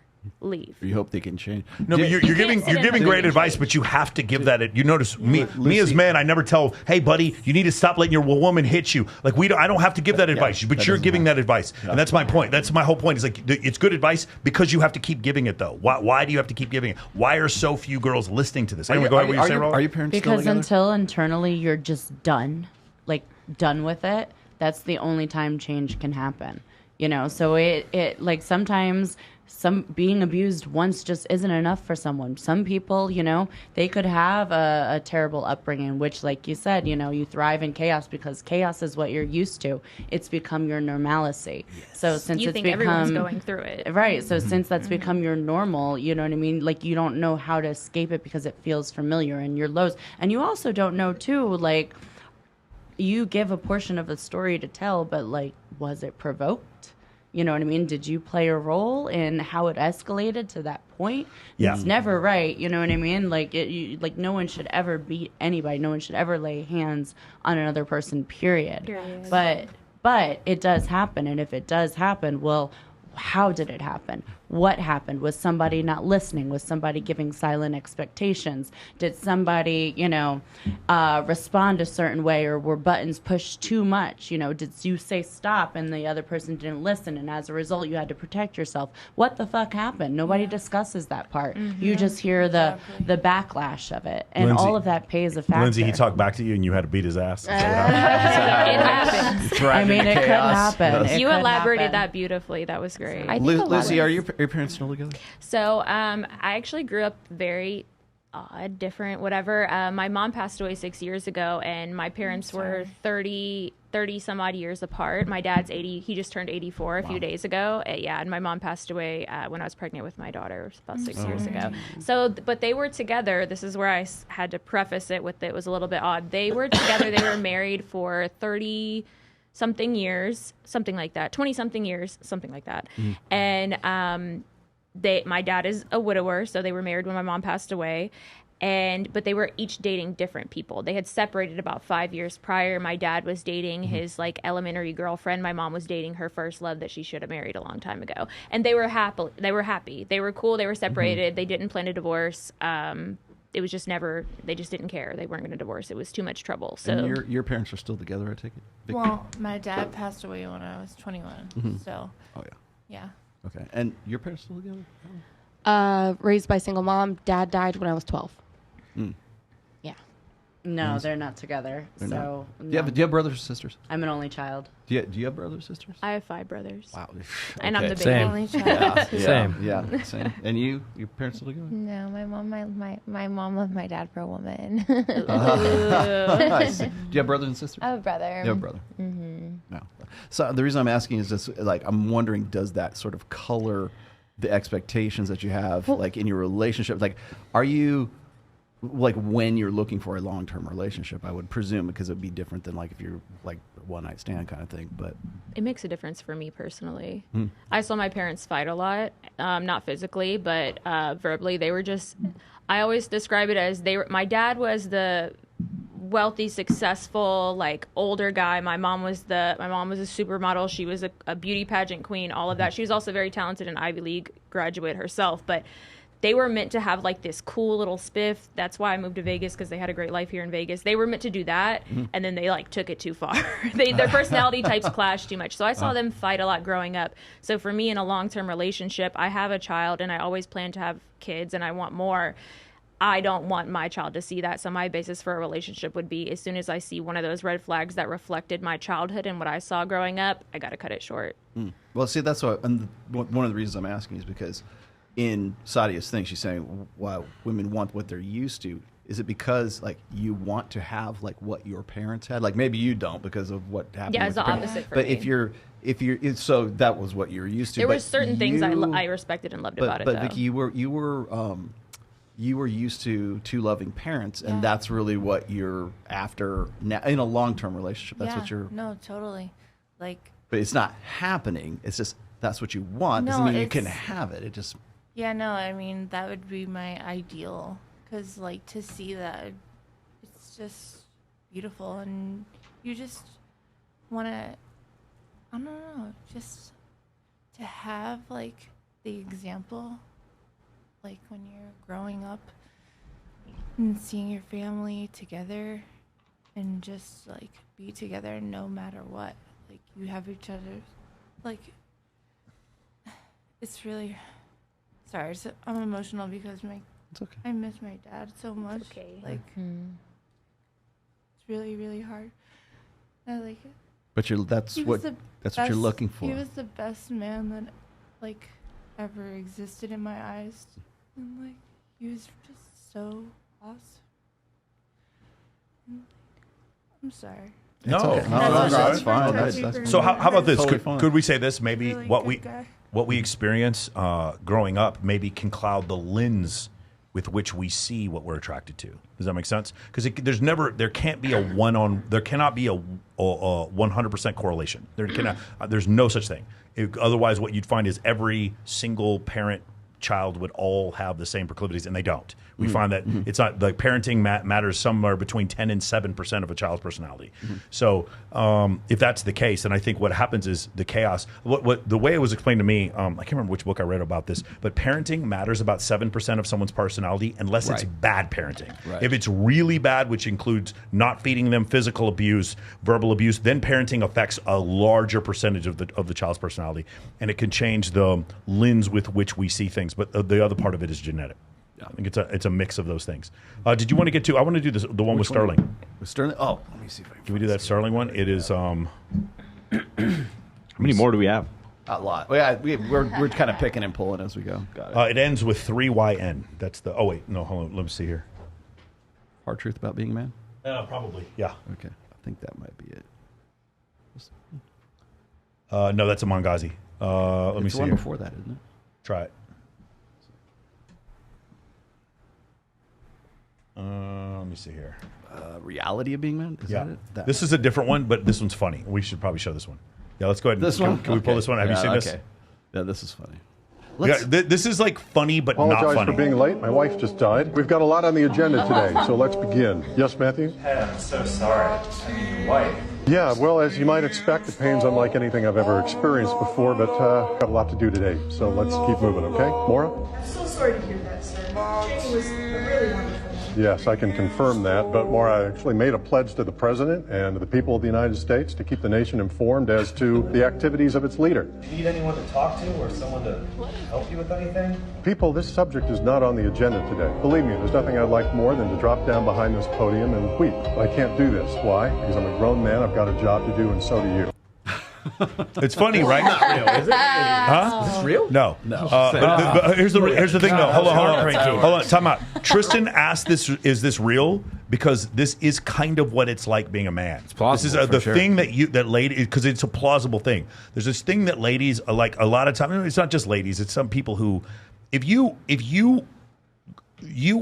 have the ability and the luxury of like drinking mimosas and thinking about our feelings, watching our favorite TV show and going to therapy because there are men like that no matter how they feel, they have to go they have to walk their beat as a police officer, or they're willing to go storm Normandy Beach, or they're willing to stay up all night to make sure the construction is done for the bridge or the skyscraper or whatever is happening, or people who keep the lights and the electricity and the water running. Those people, when their wife dies, they still have to fucking go to work. I think it's hard to explain. One thing happened when my dad died. I was 29 years old, and I called Major Robinson, who was my flight commander, and I said, Major Robinson, I got a flight in 2 days, whatever. I'll still do the flight, and then I'm going to go home for the funeral. And he had to stop me, and he was like, because this is a regulation in the military, and he goes, Sartain, you're not going to fucking fly. Like, your dad just died. We're not going to let you fucking fly. It was crazy. He didn't say it like that, but it was one of these situations where it was like, in my mind, because I am around men who are like this, the idea of me missing a flight, and by the way, I deployed right after my dad's funeral to the Middle East. The idea of missing that because something bad happened. There's a great movie you guys should check out. It's called The Covenant. It's Guy Ritchie's The Covenant, and it stars Jake Gyllenhaal, and it's terrific because because the two main characters, one of them saves one of them's life, and the other one saves the other one's life, but there's no affection between the two of them at all. They never shake hands or come into physical contact, hardly at all during the entire movie. And when you come to realize, like, we as men, we have this thing where we have to keep our promise and be accountable for our actions, no matter how we fucking feel, which is why I think most therapy doesn't work for men, because therapy has to always keep in mind that I have to pay the bills, and it's like I'm having a hard time dealing with what my wife's doing, and I'm having some internal emotions, but someone's broken into my house and I don't feel like getting the shotgun. No. That's what friends are for. I always have to get the shotgun. Friends with shotguns, yes. I have a question. That's what. My question is, and I don't exactly know how to phrase it. So I've heard many men say that, they're more attracted to mothers. Do you think that, because as a mother, I feel the same way. Before I had a child, I didn't feel that way. I did whatever the fuck I wanted, when I wanted, how I wanted.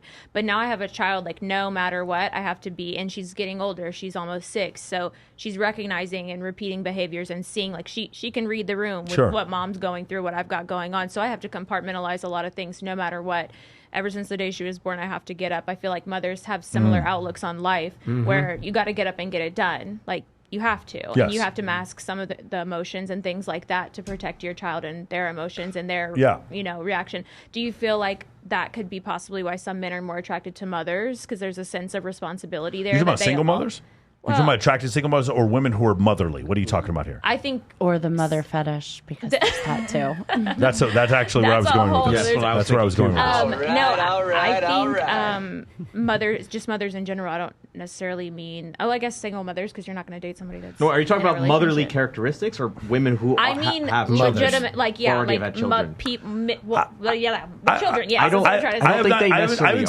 haven't seen any data showing that men are more attracted to women who already have kids. I don't know if that's like some big majority thing. Yeah. It's just something I've heard often, and I'm like, oh, that's. I could definitely see going out with a woman and seeing that she's good to her son and that being a positive. I don't know if it makes you more sexually attracted to her, but I definitely can see. Well, okay, this woman's probably not a psychopath. She's willing to do anything to protect her child. That's actually admirable. I'm just wondering, because the characteristics you say that I mean, the thought process that men have, what it's I'm very saying is similar to. There seems to be. Well, the point I'm just trying to make is there seems to be this pull for men to express themselves emotionally, to become more vulnerable, but to do it in the way that women do it, more like a feminine way. Yeah.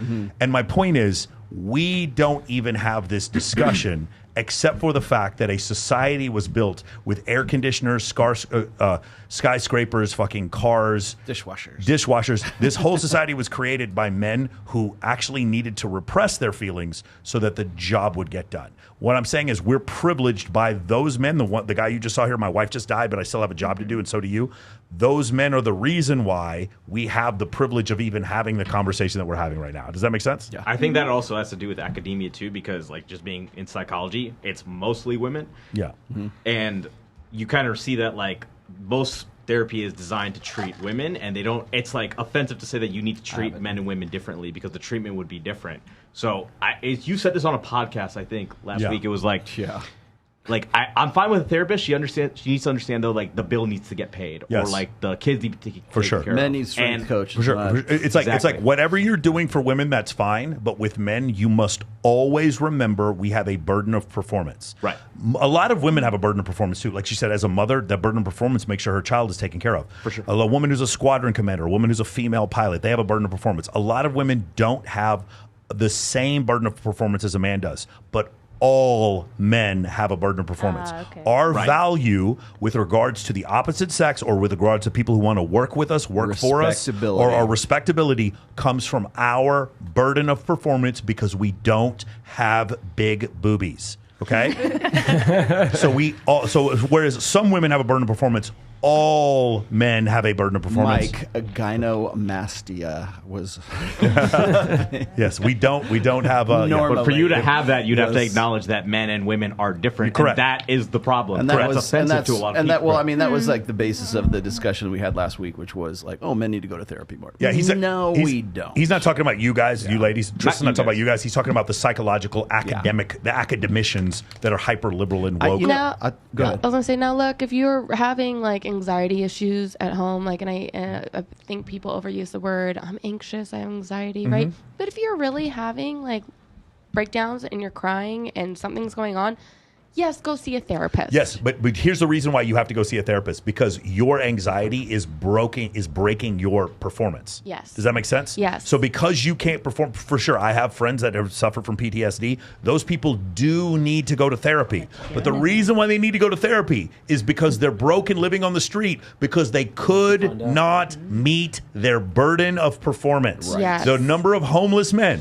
versus homeless women, it is huge, the number of homeless men versus homeless That's women. why we have like athletic psychologists. Like, so if you're like, if somebody's in your head or whatever, you are like not in the right place mentally, and you can't like perform as far as, you know, your sports or athletics or whatever else that is. There's literally a branch of psychology for sports. For sports psychologists. So sports like 90% of these men do not need therapy. Stop letting your girlfriend tell you you need a therapist. Hear that, Jesse? Okay. So to you guys, you know what you need instead of a therapist? You need a performance coach. Go watch Billions. You remember Bobby Axelrod had Wendy Rhodes in there, and Wendy Rhodes was not interested in like your psychological health. You needed to perform. You'd be shocked how good your mental energy will be and how much your brain will reward you when you kill the fucking meat and protect the fucking tribe. You will be shocked at how happy you are and how wonderful your life is, and also how many more women look at you and are attracted to you when you kill the fucking meat and you protect the fucking tribe. You will be shocked at how all of a sudden that's therapy. A guy is like, I'm lonely, but all of a sudden he has sex with a beautiful woman and he has a beautiful girlfriend. All of a sudden he didn't need therapy. He didn't need any fucking therapy, did he? He just had sex with a beautiful woman. He needs some intimacy. And all of a sudden, all that shit is gone. Now his head's in the right Isn't place. it weird how that worked? It's like objective reality changed and got better for him because he accomplished a goal. And then all of a sudden, he doesn't need fucking therapy anymore. Isn't it weird how that works? Something totally different and weird, but I heard that somewhere over in Europe, if you're like on disability, part of that disability check is allowed to be used for prostitutes. Yes, that is. Hold on, what country is that? That is like so Denmark. cool. Is it Denmark? Denmark It's Denmark. it's or, one of the Scandinavian countries. What you're saying is absolutely true. Yes, That's the coolest thing because yes, that's the coolest. that's the coolest thing. Shout out to Pahrump. Shout out to Pahrump. Yeah. Go get some puss, dude. By the Go way, get some puss. we had a girl who was going to come on. We had a girl who was going to come on the show today. No lie, but she's stuck out in Pahrump at Mustang Ranch until next week. And she's going to come out here. Yes. Oh, I would like to meet her. Yes, I'll introduce you guys to her. Yeah. I'm a whore. Okay. Can we do? Can we do? I have Sterling. I have Sterling set up. Are we good, Lana? Yeah. Okay. Sorry. It's okay. There we go. I finally got him. All right, Sterling Cooper, our good friend. Longtime friend. That is kind of a harsh reality that nobody teaches young men, that it's like being a man is a 24/7. If you actually want to be a leader in your family, be a leader in your relationship, be a leader in your business, whatever it is. And I think a lot of guys look at a relationship as a like, oh, I put the work in to get a girlfriend, to get a wife. I'm done. Box ticked. Unfortunately, that's not the case. You don't just go to the gym for 6 months once in your life and then never go again, and it'll stay that way forever. But you do have to constantly work on all these aspects of your life: health, wealth, relationship. There you go. You guys, ladies, agree with that? I would imagine you all do. Yeah, Starling's great. Starling is a sage. Former porn star turned into men's health sage. 100%. Look, Lindsay's like, I want to meet him. He's cute, and he's got that accent too. Look at that on you. Oh yeah, I've tried. Never mind. I'm sure he'd work with you. You want to get on the ski slopes with him? Yeah. Yeah, we can go snowboarding. Go snowboarding. Well, I mean, again, it comes back to. I mean, I've been writing about this since like back in the early mid, 2000s. Yeah. Burden of performance. And I think I used to get a lot of shit for this back in the day because everybody kept saying, oh, you shouldn't call it burden of performance. It should be like the challenge of performance or the gift of performance. The gift of performance. Yeah, they're trying to like, well, I mean, I understand because they want to spin it in some positive way. And sure. I'll tell you, like right now, I listen to like people who are quote unquote red pill, like content creators who use, I coined that phrase like back in 2007. And I have to tell you that, like back then, people didn't want to accept it in the way that we like suddenly want to popularize it now. But back then, when I was saying it's a burden of performance, meaning the fact that if you want to be, and this comes back to not just necessarily meeting that burden of performance so that you can get a girlfriend, you can get laid, you can get a wife or whatever, have kids. It's not just that. It's also about your work. It's also about your physicality. It is what makes you respectable, and it also comes back to frame. So when we talk about money, muscles, and game, all of those are parts of the burden of performance. All of those three constitute what we call frame. It creates the world into which women want to be, want to come into, and men want to be associated with as well because they want to work with you because you have integrity, you have respectability. So, and it also comes back to my two sort of gendered concepts when it comes to respect, love. There are gendered concepts where for one sex, respect means something, and for men it means something else. So when it comes to male respect, what makes you respectable is how well do you meet that burden of performance. It's not trying. People used to think that I was using burden of performance as some way to sort of like browbeat, beta male guys, like, oh, come on, man, measure up, like being some sort of like coach kind of thing. It's not about that. It's like what makes you respectable. For women, respectability comes from like it's more common, it's more egalitarian. Everybody deserves respect. Everybody gets a participation trophy. We should all respect each other. No, for women, I'm sure that sounds really good as far as being collectivist and being egalitarian. It sounds like a good idea, but for men have to because we're competitive. We always want to jockey for who's the sergeant and who's the corporal. And I'm going to ruin the chain of command here, but like whoever's at the top of the heap and who's ever at the bottom of the heap, and we do that like hierarchically through our workplace, through the military, through sports teams and stuff like that. There's a captain of the team and everything else. So really what the burden of performance means, and what Sterling was talking about right here, is it's something that is always constant. Only in death does duty end, right? I mean, you have to constantly be going and improving and growing. Yes, I love it. Guys, read Gates of Fire. Listen to King Leonidas. He hated leaving his wife behind and knew full well that he was going to die, and she knew he was going to die, and he still did what he did for Sparta. If you guys understand that concept, this is what it's like to be a successful man. Again, many men choose come back with your shield or come back on your shield. Come back on your shield. So it's one of these, guys have to understand, a successful man. There are going to be people out there that will tell you that what I'm saying isn't true. That's fine. Just notice that their followers and you are broke. Listen to me one more time. As a man, you always have a burden of performance. This is why most homeless people are men, not women. You always, when you don't have the burden of performance, this is why more people who take their own lives are men as opposed to women. As a man, you always have a burden of performance. No one is coming to save you. Now, often no one's coming to save women also, but there is this thing with women where it's like if you're an attractive woman, there kind of is a dude or a line of dudes that are like, I would absolutely be willing to take care of you. Whereas for me, I don't have big boobies. No one is coming to fucking save me. And I have to recognize this, and everyone listening, all the men who are listening have to recognize this. And that understanding that is more important. Still go to therapy if you need it. But what I just said is more important than therapy. See, I have a problem with the "no one is coming to save you" line, and everybody has been throwing this one out for a long time. Now, it's not that I disagree with that. I understand 100% agree. But I hate it when it is used as a fucking advertisement. So, like, what? And no hate on Justin Waller, but Justin Waller uses this quite a bit. Like, the most liberating day of his life was when he realized no one was coming to save him. Great. Yeah. But then in the next sentence, it's like, oh, join the war room and all my buddies will save you. You know, like, we're here for you. Don't worry, we're all together. Can save you but we're all a us. team.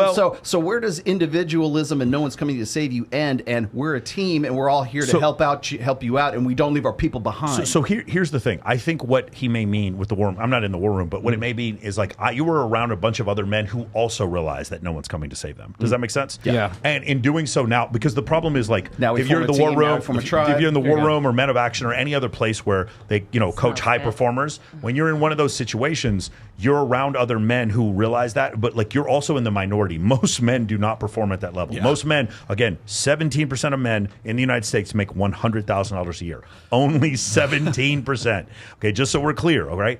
These high performers make more, right? These high performers, huh? The rest make more, right? 17. That's the bottom 17. Hilarious. Yes, the median income is $200,000 a year. There's that one line in Suits when like Harvey Specter's like, most people operate here. I operate here. Yeah. Every time you say that, I think about that. So just so you're clear, when he's talking about an advertisement, it's an advertisement for a community around other people who are accountable. And like for me, I think that's great. Just like there was an advertisement for me to join the military. A lot of people look at recruiting advertisement for the military as propaganda. And I was like, I get to be around a bunch of other people who are on time, who are accountable, who pay for their actions. Sign me up fucking today. That's the way it works. So, I mean, I think one way you could say is propaganda. Another way is like, hey, listen, this is what I knew what I was signing up for. Awesome. Should we go to the next one? Let me see. Do you? What's the next one you have up there? Let's see. So I have one. I got one that's like super simple. That's where if you want to see it. Which one is it? Actually, let's do the very last one. This is actually really important. The long distance relationships. Can you pull up long distance relationships? Did you give it to me? Was that the one? It's the very bottom one. I love that. Let's see. Hold on a second. I don't know. Did you give me that at the last minute? No. This is going to be who's the author here? It's Roderick Edwards. Roderick Edwards. Do you see that one? Can you show me? Which one do you think it is? I don't see it. All right, so let's just do this one right here. Which one? Right here. Oh, okay. Yeah, that was really good too. That's a different one. Okay, ready? Here we go, guys. Hold on to your dicks, everyone. Here we go. Oh, God. I remember this. I was actually going to use this for my show. Yeah, let's do it. Ladies, men are not complicated at all. I mean, at all. Men only want about 5 things. If you could provide those 5 things on a constant basis, that man will never leave. Number 1, a man wants gratitude. Number 2, loyalty. I want you to be for me. I want you to ride for me. I want you to always be on my side. I should never look at you and question whose side you on. Sex. Every man loves sex, man. Number 4, understanding. Understanding the fact that I ain't gonna always get it right. I accidentally fucked your sister. Understand, I love honey. you enough to try to figure it out. All I ask is grace in that regard. I'm sorry, and I fucked her. Number 5, attention to detail. Men love attention, bro. It rubs us the wrong way when y'all attention is not on us, bro. Like, don't walk in the crib talking on the phone to your own girls. You ain't greeted your man yet. Like, wrap that call up before you walk in. Okay, first off, if my team ever puts a clip of me to that goddamn music, I will fire you. Yes. That shit was crazy. Now, I agree with a lot of stuff he says. Now, first off, ladies, what do you guys think about what he said there? 5 things. 5 things, men are simple. What do you think? Very simple. Sex, food, loyalty, understanding, companionship. Other than that, I'm going to take my phone call when I want to, so. Yeah, there we go. What do you think? What do you think, Lindsay? I don't know. He kind of lost me, and I trailed off into my own mind. Because the music? There we go. Whatever. Michelle Martin, what do you think? I don't know. I feel like, yeah, that could be true. Most guys, but I feel like sometimes at the end of the day, guys get bored too. So, like, one go sex might not be enough. Maybe you might no, but it's not sex. Like, I'll be honest with you. Like, but one of them was okay. So you can give a guy loyalty, and he'll be fucking terrified of it. Yeah, but you know also what I mean. You it's can like, give a guy, but he might not be loyal. Okay, so he's expressing like you're in a relationship and you don't want it. Go back to the very beginning of the video. He goes, he'll never leave. So you guys are. We're already assuming we're in a relationship. So just I'll just let you guys know when Kylie and I met. Kylie, I was very interested in her, but there was a possibility of us being together and a possibility of not being together. Both of those things were possibilities. And I told everybody I was around, I was like, I really like her, but if things work out, then they can work out. And if things don't work, I was open to both possibilities. At no point, just because she's pretty, was I like, 100% I'm going to make this work no matter what. Got it?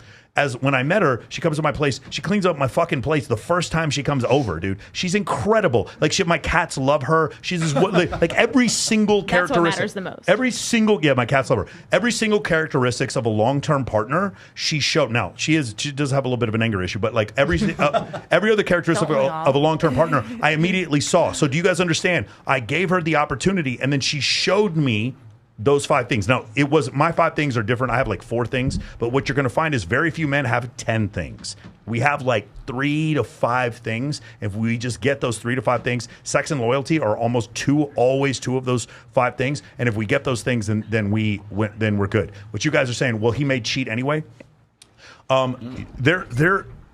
Okay, he may cheat. He's not going to leave you, though. I really do think if you did those things. Men don't leave easily. Yes. Okay, like, good. I'm glad you're I feel admitting that that. too. Yeah. I feel like they don't really leave. The whole idea we're going to leave you for the secretary? No, we'll fuck the secretary. We're not going to leave. We're not going to leave you for the secretary. Men's relationship with sex is very different. And then they'll lose effort and stuff, but they're not going to leave. You have to be kind of be the one to leave. One of the things that popped into my mind when I was watching that is that, like you said, men get bored. I think men like a constant chase too. Like I think that's why men love like bitches. Like they like mean girls. Like I don't know that they just like that shit sometimes. Not all the time. You don't need to be like this raging bitch that is so like no, we just their like crazy opposition. No, I agree with you, but I think so we're in the dating /fucking area, and I'm still. I think what he's talking about is the long-term relationship area. Yeah, and I could just see like that. when I get to that point, and I was like, I'm very comfortable being in the same bed with this woman every day. I feel good about myself being with her on a regular basis, and she does things that make me feel happy. I think that's the point we're talking about. And how do we not end that relationship? And so I agree with the things the attention to detail. I don't really give a shit. Like I thought that was. I thought he was kind of reaching at the last. I thought he was good. Don't walk on the last. Like I don't care. I'm playing Madden. I don't give a fuck. You can still talk on the phone. I need 5. So let me just I've pick been one in a up. lot of That last long-term one was relationships in like the first half of my life, and it didn't matter how traditional I was. At the end of the day, there still came a point where they all cheated on me in the end. You know what I mean? It didn't matter how open I was. It didn't matter if I gave them the world. It didn't matter if I let them be them. Yeah. You know what I mean? A certain amount of time passes. I feel like, and I think people get complacent and people can get bored or they want to prove to themselves that they still have it. Or let me ask you: was there an attribute in these men who all cheated? How many men we're talking about? 3? I mean, I've only really had 5 boyfriends. Okay, 5 boyfriends. Life, and how many of them were talking about cheaters? How many? All of them? 5? All of them. Okay, so now I'm going to be your therapist here. I'm going to call Jamie Lynn in here. We're going to be the therapist. Okay, now you had 5 guys that cheated on you. Was there anything about these particular guys that was awesome in each one of these relationships? I think I know you're going to say like they were particularly handsome or particularly wealthy or particularly funny or particularly good in bed. Was there a trait about these gentlemen that stood out? They all had the devil dick. Okay, they were really good in bed. Okay, so now what I might ask you is a question. I think you might know where I'm going with this. Is you have a high sex drive and you keep dating men who also have a high sex drive and are really good in bed, and then they cheat on you. Well, you have to realize my first one took me in my youth as not, you know what I mean, and used it against me. Like you have to realize I was 16 when I got into my first relationship, and I was with him for 5 years, and he had a child. He was 32 years old. So like, that's a whole nother story. Yeah. You know what I mean? And I was loyal to him. I was my traditional Sicilian roots, you know, doing the house cooking. I, you know, reorganized his house. Like I did all these things. And then it got to the point 3.5 years in where he struggled paying his car payments. Well, I was cocktailing at a strip club then making bank. So then what do I do to help him out? I start paying his child support. I start paying his bills. He gets let go from his job, you know, and then it turns, but you know, it's yours. Yeah. So, and then at the end of it, he he cheats on me. Okay, he gets married to somebody else. He probably on a felt less business of a trip. man. Okay, so let's talk about two different things. I think two different things here. Number one, I still agree with them that men are single, but what you're saying is men are single. Men are simple. I agree that men are simple. But even though they're simple, sometimes they do cheat. But my point is, men who have it going on in some kind of way, do you think they're more likely to cheat or less likely to cheat, Lindsay? What do you think? I don't know. You don't know. No. So if I were to show you, I feel like you have to have the mentality to want to cheat. Yeah, I don't think so at all. I think men just want variety, opportunity, variety. The other thing is Satoshi Kanazawa. But then again, they also want someone to be only theirs, but they don't want. Absolutely, they don't want it's a total double. It's a total double standard. Right. If you're saying it, here's the thing: it's a total double standard, and the men at the top they get that double standard. Yes. They'll get that double standard. They'll have a sugar baby who doesn't fuck anyone but them, and then they'll have multiple girls. Every man wants a slut. Yeah, he just wants her to be his slut. We're not saying it's good or bad, but my point is, Satoshi Kanazawa writes a book called The Intelligence Paradox. Recommend it to everyone. In the book, he says, as men have higher IQs, do you think they cheat more or less? What do you think? Higher IQ. It's kind of obvious. If they have higher IQs, do they cheat more or less? What do you think? More. They cheat more. They have higher standard of living. They make more money. They're more as they're more intelligent. As they climb the socioeconomic ladder, they're more likely to cheat. They are. And listen, it makes it sounds fucked up. It sounds sad, doesn't it? It does. Because it's simple. Like, just don't get involved in a relationship. Yes. So but hold on. That's what we're starting to see now. Is like, instead of these guys lying and cheating, you know what they're doing instead? Again, it's the difference between Tiger Woods and Derek Jeter. Tiger Woods cheated on his beautiful little white girlfriend, his white wife, and that made all these people angry that big old black Tiger Woods cheated on his white wife, and the people fucking hated this guy because you had your beautiful Elin was her first name, and you fucked a Denny's waitress. Are you kidding me? You're fucking Rachel Yucatel, like VIP host, and you have this beautiful wife. Derek Jeter, he fucks Jessica Biel and Jessica Alba and Mariah Carey, and no one gives a fuck because he wasn't married. But it just depends on the person too. So for instance, my last boyfriend, we were together for 4 years. I know why he cheated, and for him it was a fetish. It was a game for him. He liked to see if he could get caught. You know what I mean? And that was. But do you think he still loved you even though he liked to get caught? He definitely loved me, and Okay. he still That's very enlightened cares of you to this day. Yes. You know what I mean? Like, he supports me, and Yeah, he'll sign into my OnlyFans and things like that. But like, I'm a little confused by that last sentence. But okay. Very supportive. He's supportive now. You know, he is like, yeah, I fucked up. Here's my penance.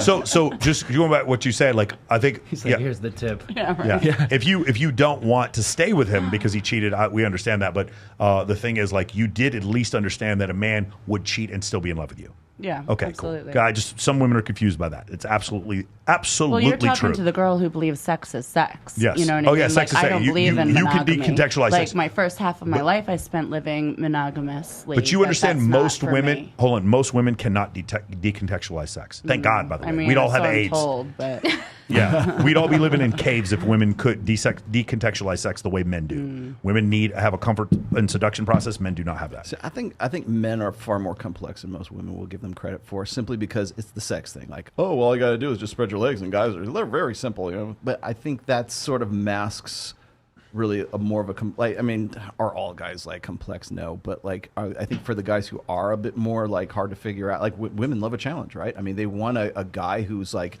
Doesn't give it all up. He doesn't barf his life story out on the first date on a restaurant table. They want to be able to sort of like say, is this guy the real deal? They want that intrigue. That's why shows like The Bachelor are still in their 28th season right now, because women want to try to figure that guy out. If it's all just right there up in front on the table, then yeah, guys are very simple. But a show like The Bachelor doesn't exist because guys are stupid simple. It's because they want to keep trying to figure out that is there more to this guy? Is he really who he says he is? Do we want to let Mackin appear one more time on our show? Jeez, here we go. Yeah, I'm all about this one. Let's do this one. Here we go. The best. You think Ryan fucking Gosling is average? I do. I think he's average. Now, Ryan Gosling is average. We're all complete. We may as well just stop dating. Okay. That's basically my thesis statement. We have so much in common. Women love to say that they're too good for movie stars, even though they're not. Why are they doing that?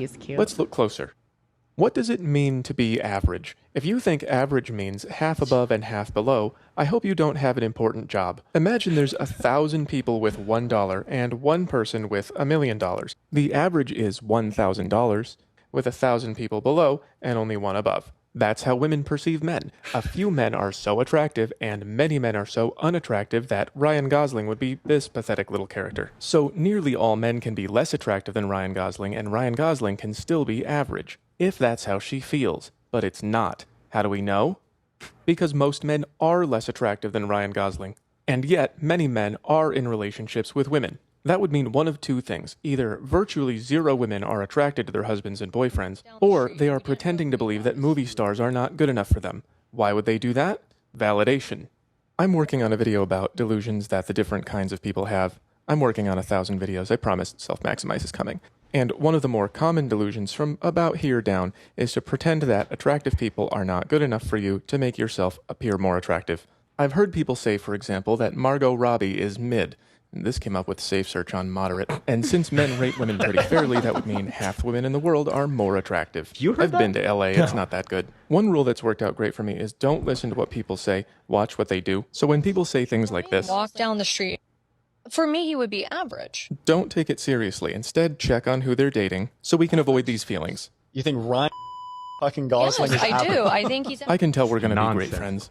Okay, one more time. So now, every time we play this video, there's always a girl who says, Ryan Gosling is average. That's not the point. That's you. That's not, but Kylie did the same thing. The point is you aren't understanding the English word average. You don't know what that word means. Now, if you want to say he's average to you, that's fine. But to say he's average means that he's average to women in general. Can we pull up a picture of Ryan Gosling without a shirt on? Oh, real quick? yes. Okay. And what I want you to do. Yes. I wouldn't think he's average to Don't women look, in Tristan. general. He'd be way good looking. Okay, cool. So any of you ladies here think Ryan Gosling is an average looking man? Anybody here? You think he's out? Hold on, Lucy. Yeah. You think he's average? Okay, cool. So because I want to show you something here real quick.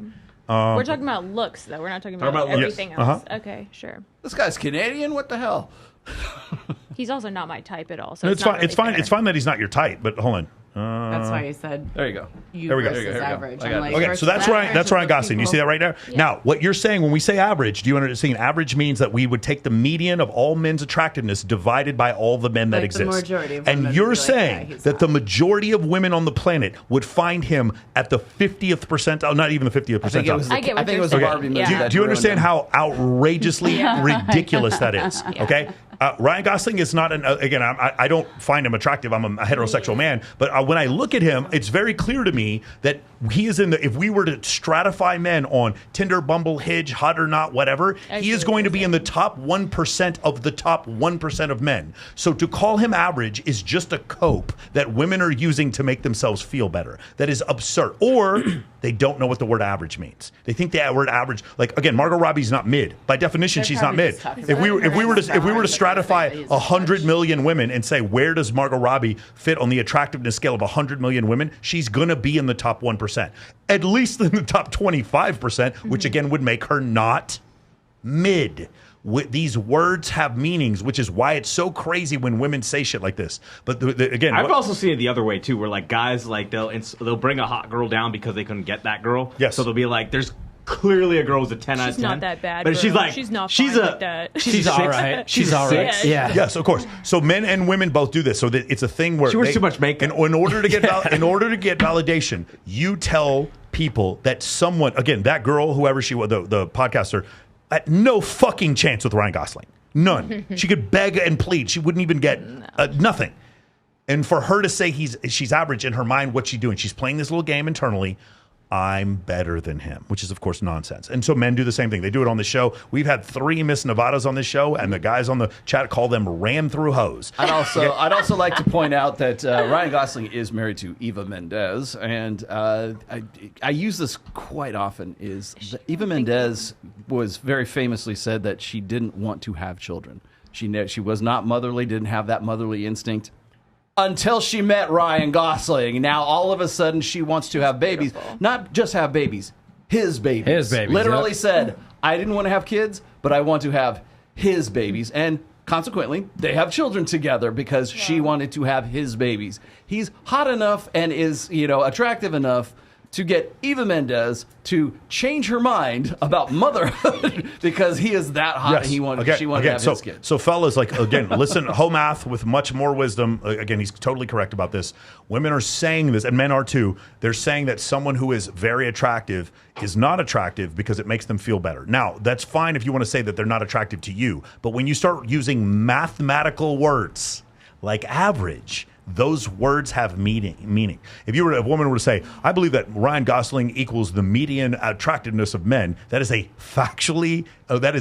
non-factual statement. That's not opinion. Let me ask you this. Do you think are we splitting hairs here? Are we being just semantic about like what's average and what's not? Like if you were to ask women to say, do you think, maybe we should ask, do you think Ryan Gosling is more attractive than most guys? Yes, that's it. That's what you said. Yeah. Like perhaps instead of saying average and start like fixating on this, my answer would be you got to be. Just not to get super nerdy. What you asked was, is Ryan Gosling above the median guy? That's what you're asking. Not is he? But we say because we don't know what those mode median mean. What we say is he's average. Because you could ask that same girl like, oh, do you find Ryan Gosling attractive? She'll say, no, I don't think he's all that. And you're all allowed to say, like, I don't think Naomi Campbell's attractive, and I know women think he's absolutely crazy, great. But if you were to ask me, is Ryan is Naomi Campbell attractive in general? If we were to stratify women, of course she is. She definitely is. She's just not attractive to me. That's different. But I'm not solipsistic enough to make this about me. We're asking if he's average in general. I want to go around the table. Who said Margot Robbie was mid? There's a bunch of young. Who the hell says that? There's a bunch of young. That they use the term mid tells you who said it. Yeah. It's younger people. It's like the new generation. By the way, we watched the Barbie movie, and you know what? We trashed the movie. I'm not gonna lie. I thought Ryan Gosling was fucking awesome in that movie. I thought he was fucking hilarious in that movie, and I thought Margot Robbie is a terrific actor. And I thought, who was it? Who was the guy? Who was the CEO of Mattel or whatever, Hasbro? Who was the? What was that? Will Ferrell. Yeah. I thought he was great. I thought he was great. Other than that, the movie was nothing but fucking propaganda. It was just nothing but fucking propaganda. I laughed a couple times. It was a really good production value. Yeah, but I'm terrified the idea of letting children see that movie. That's really scary. I got a question for the ladies. Don't. Yeah, you're all victims. Remember, ladies, you're all victims. Definitely not against Is there such a thing? Okay, like for guys, when we talk about a butterface, you know what a butterface is. Yeah, of course. Yeah. Is there such a thing as a butterface for like women? Like, for a guy? Like, is there a guy that you like find really attractive in the face, but he's like fat, or he's just like not your like physically he's unattractive, or is there the other way around? Is he like have a really killer body? Absolutely. Maybe this is more common, a really great body, but like you're just killer body, awful face. Now, which one is the deal killer? The face not being par with the body, or the body not being par with the face? Face for me. I can't look you in your face. I'm big on teeth also. Sorry, go ahead. I said I'm big on teeth also. Like some people, if they have the rabbit teeth, I'm like, oh. Teeth and hands. Or like if their teeth are like spaced apart, or they like have like yellow. They're just. See, that's okay. There's a reason I'm asking this, but let's go around. Wait, is there what's more of a deal killer for you? A guy with like they have to have a meh face, but he's got a great body, or he's like they have to be hot. Come on, my answer is always they got. Well, be yeah, hot. I mean, in the face, you're gonna or the want body? the balance, but like if it's one or the other. In the face. You starts gotta think in the face. when you're on top and you're riding them and you're staring into their eyes, like you gotta be into their face. Right. Felt that. So his body could be. What do you think, Alex? Subpar. Face. Okay. The body doesn't. It's got to have a good symmetrical face. Yeah, because we can always work on your body as long as you. Like, what's a hot face to you? Is it like a guy with a jawline? Is it like... I like a good like strong... Seth Rogen? I do like a good, strong jawline. Don't get me wrong. That's definitely a real manly feature. Maybe a more broader forehead, right? Like, more protruding out forehead, bone line.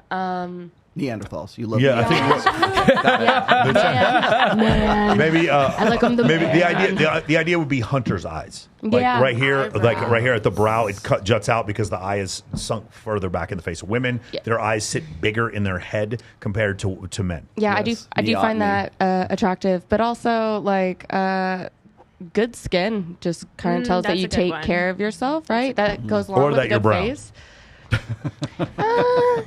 Yeah, but that shows that you like probably eat well, right? If you eat like shit, you're probably not gonna have good skin. Vicky, what do you think? Unless you're brown. Unless melanin does something. Vicious. I'm just calling you Vicky. Go. What do you think? What do you think? You eat like shit. Face, body, or is there? What's the deal breaker for you? I mean, I like to have a good looking face for sure, but obviously, I mean, honestly, from like, I need broad shoulders too. Shoulder. So we got listen, guys. We've already had women say hunter's eyes and broad shoulders. Interesting. And then like the eyebrows are really good too. Heavy eyebrows, or is there like a happy medium? I mean, just like I don't know, just be like masculine. I like body hair. Yeah. Masculine. Body hair, really? I like body hair. Really? I don't want like a full I carpet hate it. back kind of body hair, but like let me run my fingernails through the hair. Like body hair. So you like and like Or let me, when I'm rubbing right now. your calf, let me feel that you're a man and it's not shaved. And Yeah. mine is not So you want to run your Don't hands? shave. You want to run your hands through his back hair and then like pick out the lice? You want to pick the lice out of his back hair, and then eat the lice, like a lice comb with your hand. Yeah, just. I mean, I can be able to collect them in a tray. Wait, hold on. Michelle, body hair or not? Well, I mean, I've dated a guy where he had his like leg tattooed. I don't like it when the guy's legs are more shaped than my legs. That's what I was just saying. Yeah. But what about chest? I'm not back really hair? big Do you on like like no, Wolfman? I don't You want really the like the Wolfman? back hair. I don't really like the chest hair. Maybe a little goatee, but even like face, I don't like it where it's like 16-year-old looking face. But I also don't like it where it's like that no shave November or whatever. Or like where it's like really Lumberjack. Yeah, with Okay. a mustache or anything like that. I can be I attracted get like to the my skin lumberjack. sensitive. I don't really like. Lumbersexual over Yeah, I here. keep looking at this guy on the cover of the book, and I'd be like, "Yeah, that profile's a hot profile." Yeah, way. even like to run my hands through like that beard is nice. You know, I like grab it and facial give it hair. a nice tug. That is a nice beard. Tomorrow about 8, hit me up. That's why I love long hair. I gotta, It's a grab and tug. you're gonna see my buddy over there. Yes. I like facial hair, but it's not like a must-have. I like when you were talking about face versus body. Yeah. I'm a face person, for sure. Smile is the number one thing. If like, I don't think I've dated a guy that doesn't have like a full mouth of crowns or veneers, which is like, which is fucked up because I don't even have that. But it's just not a desire for me. But yeah, that's something. But body hair, if I have to love you. If I love you, then that's a different. Like one guy did it, I absolutely adore still to this day, and he has like chest hair, and I just pretend it's not there. But if it was like Wolverine, like get the fuck away from me. Like I'm so grossed out and cringing. Like my skin was crawling when y'all were like loving it. But if you like it, I love it. But So let me ask you a question. So they've surveyed men about this, about what's more important to them, a woman's face or a woman's body. And then they asked the question, when it's short-term dating, is face or body more important? And when it's long-term dating, is face and body more important? What do you think men say? I think short term's body and Yep. long term's face. Anybody else? That'd be my say. Yeah? Mm-hmm. Yeah. What do you Short got? term and long term is body. What do you guys think? spoiler alert. Long-term face, short-term body. What do you think, Tyler? Damn. I would say long-term body, short-term face. Body. What? Really? Yeah. Really? Yada, Opposite. yada. Yes. Yeah. No, it is short-term body. Really? And long-term. Yeah. So men will, like, they want the girl who has, like, the stripper physique or looks like a porn star for short-term sex. Oh, wait, I said that backwards. Yeah. That's what I meant. Yeah. Okay. That's what I meant. I got confused. Long-term, they want the more natural look. The girls next door with, like, a prettier face. That's what, long-term, that's what men would choose. Yeah. It's interesting. Mm-hmm. Long-term body, short-term body. Listen, I am long-term body, short-term body, 100%. Absolutely. I am fucked up for living here. Welcome to Vegas. Is there another one we wanted to get to? We should have done, Mike, we should have done FitX Fearless. For the next one. For the next Yeah, reaction. definitely do the next one. Hold on, let me see here. I got another side. I thought we were going to talk about Crazy Tail, Cat Williams. Oh, did you find a Cat Williams one? No. Not for No. what you were talking about. Oh, how he doesn't want to go to strip clubs because he'll take a girl out of there. Yeah, Oh, yeah. he goes. He He goes. said Whenever today I could be your last day. It could be your last day. You never I work mean, there here was again. a lot. He talked about the dress thing. He talked about all kind of stuff. Long distance relationships, if you can find that one. I thought you were going to ease into it when you were talking about the Machine Gun Kelly with the dress, because Kat was preaching about the dresses. Let me do this. Not gonna lie, that happens more often than you think inside the strip clubs. Like What does? Like where men are like, I can take you out of here, and they damn well mean it. That is like 100 times a day happens. Yeah, they mean it. Yeah. They're like, come home with me, and I'm like, I live here. One of the most famous lines is, "You know, you're too good to be here. I'd love to take you out." Like that's everybody. Let me save you. Here comes the DID. The DID. Let me put my Save-A-Ho cape on. Save-A-Ho cape. All right, Lana, let's do this one. Long distance relationships, they are not for the weak. Thankfully, we're in a time where you can call, text, and FaceTime as much as you like, but you quickly realize how much you miss someone when they're not physically present. The intriguing thing to me, though, is now you're really challenged to prove your love. And when times get hard, you can't allow space to become the demise in your relationship. So it's important to continue to provide reassurance as needed and find new ways to normalize being in a healthy long-distance relationship. Nonsense. Hold on. Ready? No. Ladies, what do you think? What do you think about long distance? What do you think about long distance? I fucking love long distance relationships. Yeah, why do you love them? What? Hold on, no, of course. Hold on, I'll explain why. Go ahead. They're my absolute Stop favorite. the cap. So I've been in so many long distance relationships. They're my absolute favorite because one, it gives you a reason to miss somebody. And then when you spend the time together, you actually enjoy the moments and you prioritize it, you know, to where like you don't get complacent in your everyday routine. You know, you go out of Sounds your way very to healthy. enjoy it. Hold on. By the way, you're gonna have sex with Right. when you're And you have to think too, if you have a busy lifestyle, you don't have for 24 hours Lindsay, a day just to out of devote to curiosity, in catering. any of these long distance relationships, were you having sex with someone else in the meantime between visits? I've been in a monogamous one that lasted for a couple of years. Yeah. So no, he lived in Australia and I lived in South Carolina. Got it. Did you behave yourself the entire 100%. time? Listen, I'm one of the most loyal bitches you'll ever meet on the planet if that's what I choose to be. You know, I've been single over 7 years now and I am choosing to no longer live that kind of lifestyle. That's by choice. You know, and Because you couldn't hang with the long distance relationship.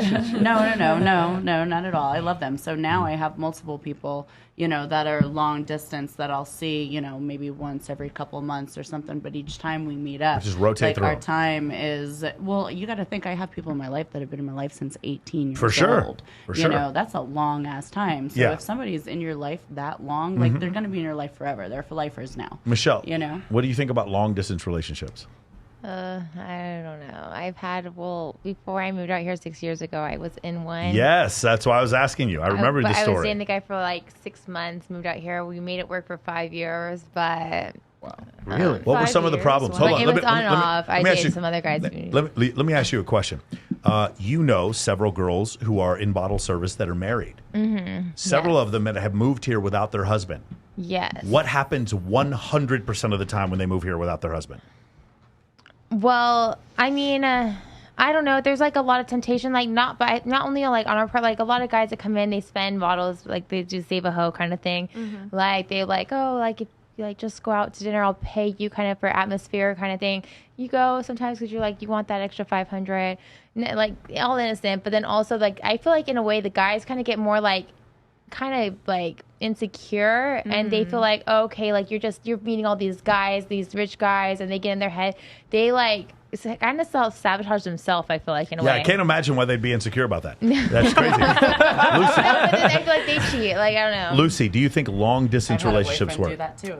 For me personally, I can't see it being something I could do for a long time. Maybe if it was, we had like a regular schedule to see each other once a week or something. I do believe distance makes the heart grow fonder, and I'm a big believer in people having, I think in a relationship you need to have your two separate identities. She can live in Summerlin and he can live in Henderson. That's long distance enough.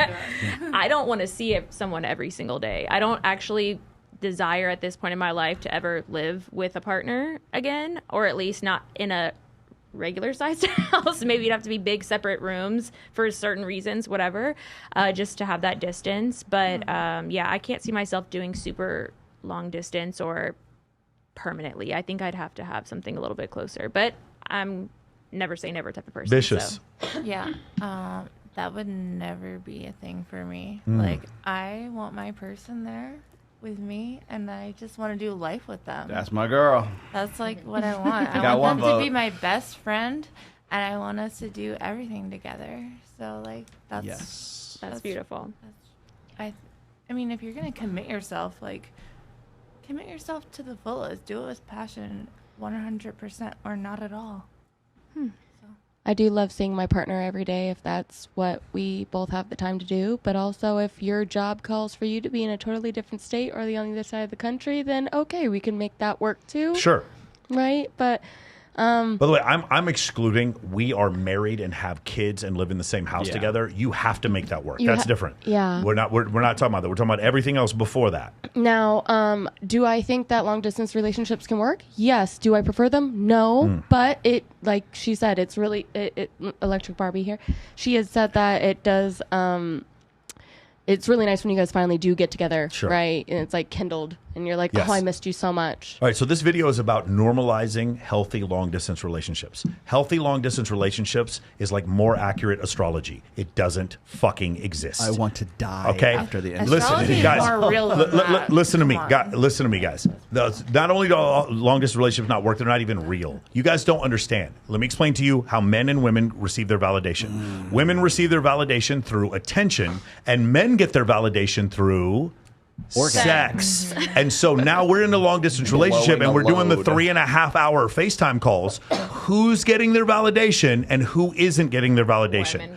And I've seen this numerous times. This is where being a sex phone operator comes in handy. So I've seen this numerous times, and so have you guys. Women who will come to Las Vegas, they'll be in a relationship, they'll be in like a long distance relationship or whatever, and they don't consider it cheating because they're thinking about their ex. They'll end up hooking up with some other dude because in the interim, this idea that women are just waiting around for you is fucking nonsense.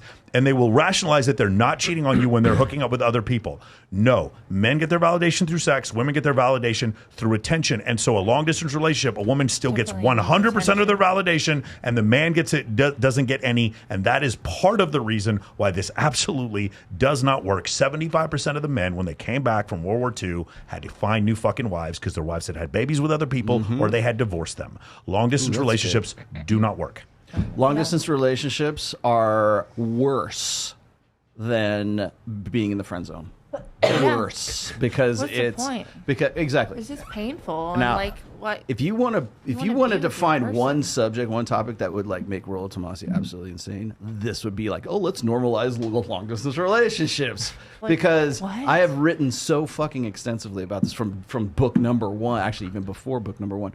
Long-distance relationships are like having an invisible fucking friend that's with you at the club, that's with you where you're doing, what's with you right at this fucking table right now. Oh, I've got a girlfriend. She's back in Oklahoma. Yeah, you know, like that's like, oh, better call her now, little lady. Oh, it looks like the time difference. You know, it's 2 hours ahead over there, right? It's like the thing is, it's like you're obsessing over. Like I said, having an invisible friend that's with you all the time. That's like, but they're not there. That's not really about that. It's you. It's for guys. Now I'm not talking about well, maybe girls too, but like most guys would like to think that they've got something else going for them, and that because I'm loved, I'm lovable because there's some girl that's in Oklahoma and I happen to be in Vegas that wants to be with me. And it's like it's to the point of psychosis where guys will be like.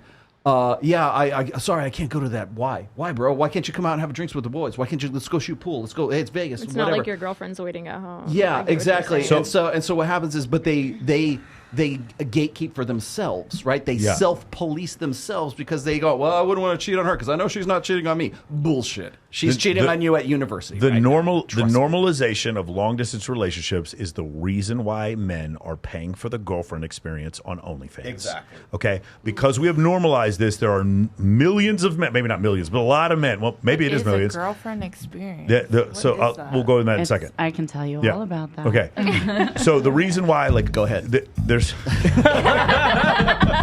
Oh, yeah.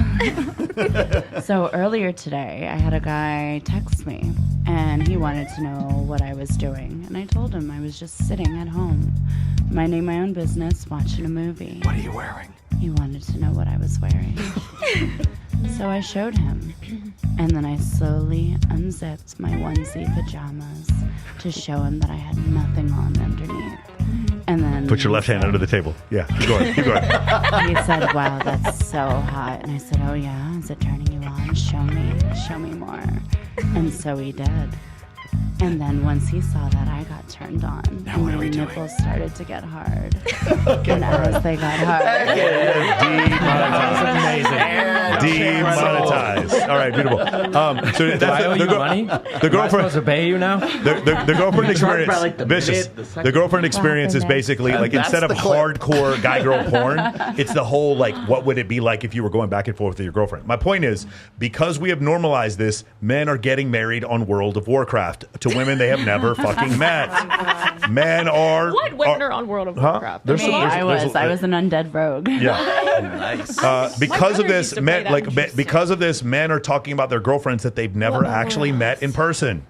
Because we've normalized this, that's why men are paying for women on OnlyFans. If you're paying for porn because you're horny, I guess I kind of see it. But if you're paying for companionship on fucking OnlyFans for a girl, and you're not getting intimacy, you're riding back and forth with a 5'4" Filipino guy that's their account manager. Right. That's what's going on. Yeah. So like that's my point. The very Come to me and you get me. This thing only exists. This whole concept only exists because we are normalizing this nonsense of long distance relationships. You can like a girl and even date a girl that's far away, but you are charged. She belongs to the streets until she moves into the same fucking area code that you live in. That's the way you need to look at it. When you are living in the same city and you are having like regular sexual intercourse, then you can possibly say that is your girlfriend. Anything before that, you are fucking I got a question. I got a question. Okay, so Lindsay, you were in a long distance relationship for how long? I've had a couple of them for a couple of years. For a couple? Anybody else had a long distance relationship? You did. Really? Oh, how long? Like 5 years on and off. 5 years, and you were like totally like you didn't fool around. No, she was on and off. That's what on and off. That's what on and off means, bro. All right. And did anybody else? Anybody else have one? Okay. Who initiated it? Was it him that said, hey, I think we should be in a relationship, but I'm going to be gone? Or was it you that said, oh, I really like this guy so much that I want to be in a long-distance relationship with him? Honestly, I think it was probably them wanting to tie me down. But the funny thing is, like the first guy that I was in a long-distance relationship, I was living in South Carolina, and I was out playing in the World Series of Poker out in Vegas. And he was from Australia, and we played on the same table together. And after that night of playing on the table, like it all spiraled from there, and then every 3-4 months, one of us was either flying to Australia or flying to America to make it work.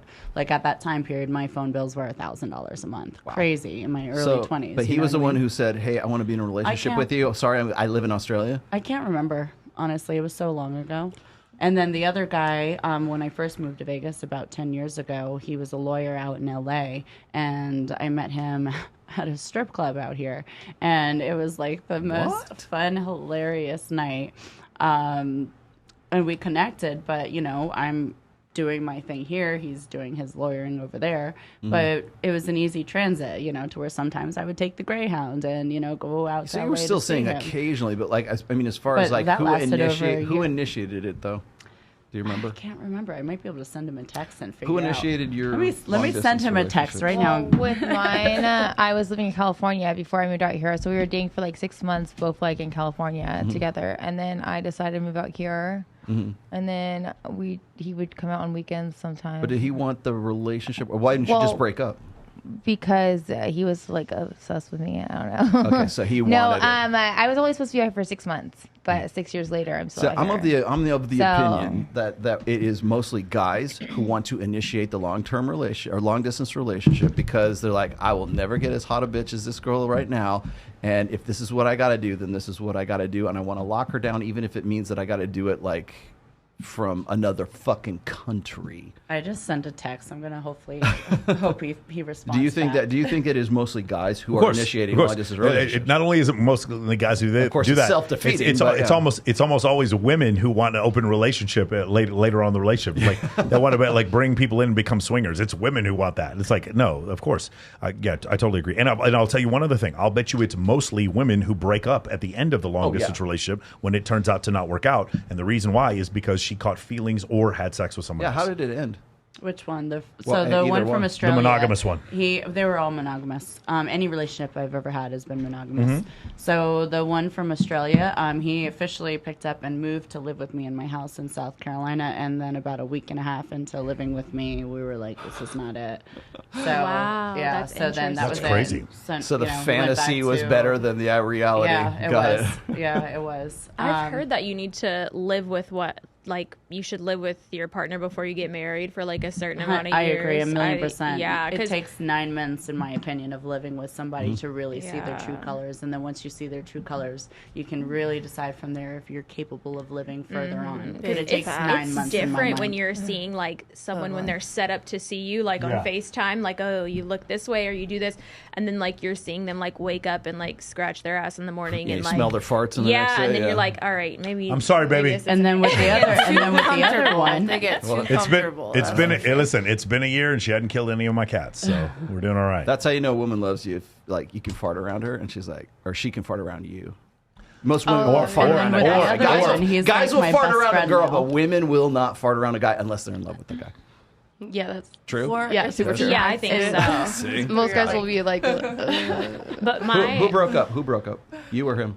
Well, I mean, he was staying at my house and he like had sex with an escort and then flew a girl out and had sex with her the next day. So you- yeah, while a staying lot with of me, reindeer so- games going on there. So Wow. wait. So after 5 years of being long distance, Yeah, but we weren't that's really how it like, but ends. we weren't really like sexual like for the last couple of years, anyways. But I mean, still, it was kind of like you can't wait till you So get you home. starve the beast. So- Basically, starve the beast, and he'll break up. I can't break up with him. I don't want to be the bad guy. I'm just gonna starve him.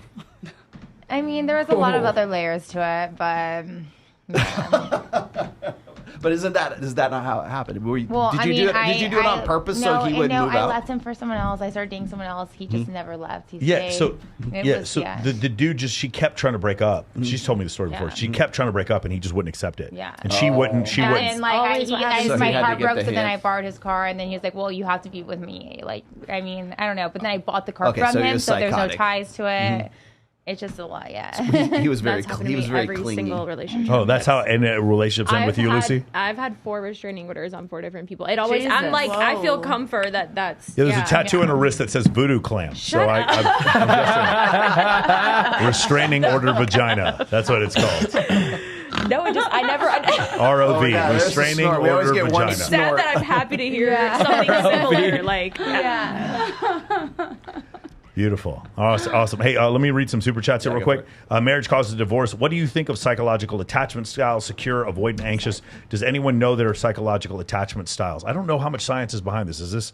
It kind of feels like 5 love languages type of hokum, but I'm not really sure about it. It's pretty backed up. It's pretty backed up. Okay, so different type of attachment styles. Okay, cool. I don't know anything about it. So they don't. I don't. Maybe I'm attached maybe to I, equal maybe I energy have different exchange. information, but like attachment styles is like Sounds like- late 70s, or like mid 80s. It was a big deal. Like, and then it kind of fell off for a while, and then like people.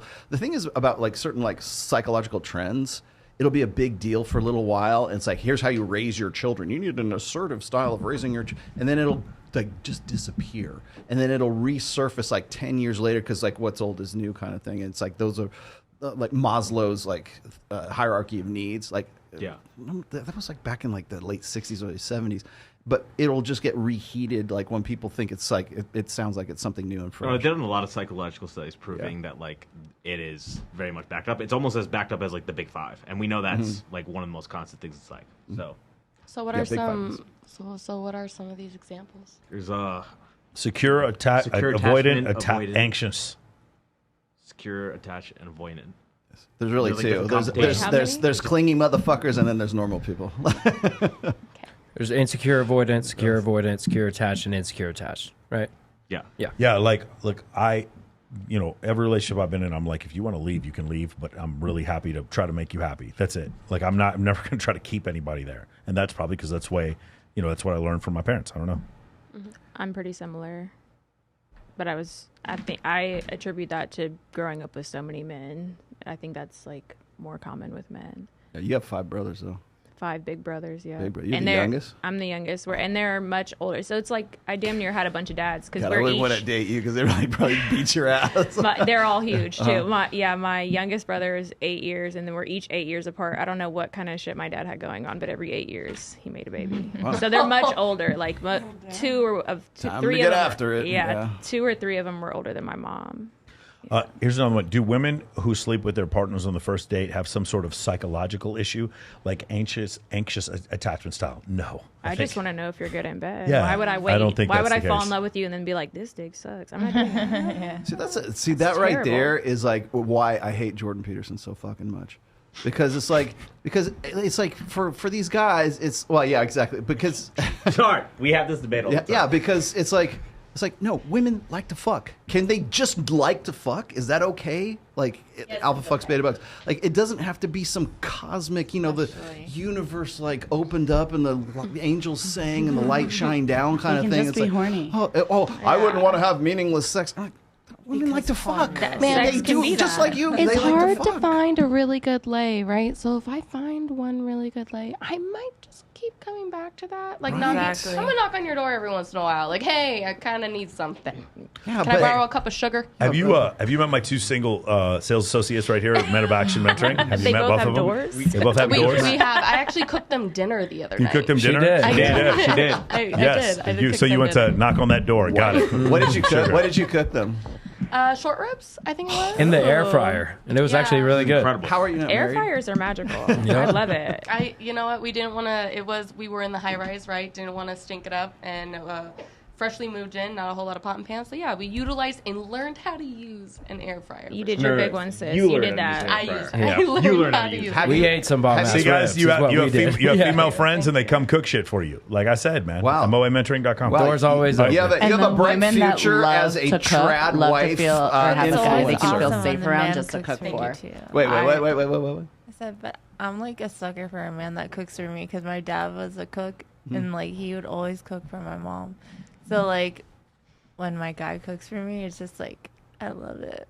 Is it like you're in love with him because he does that, or is it just like something you feel like special because it's happening? Well, no, it's just like I mean it's special, but like also like and it's like also like when you're like together doing it because like he could be doing something and then you can like hug him and Parties like, in get the up kitchen on are the him best parties. and then it can turn into something else. Naked tequila shots. Parties in the kitchen. I like the way you think. My kitchen parties are the best parties. So the reason let why me I'm tell saying you. that is I because believe you. Let me know. I want to come. Let me tell you. And then on top of it, I'm a huge, When you- so I agree. keep them when you all in the a kitchen guy where they and the belong. guys can answer this too.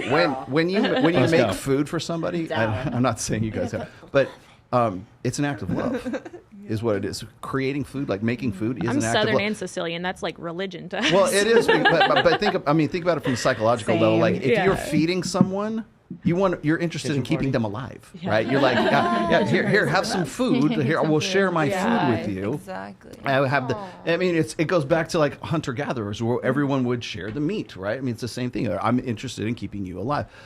Also, and guys, if you have, maybe Kylie does this. And when you're driving, like say you're driving from Las Vegas to LA for like Babes in Toyland or something. Blowjobs.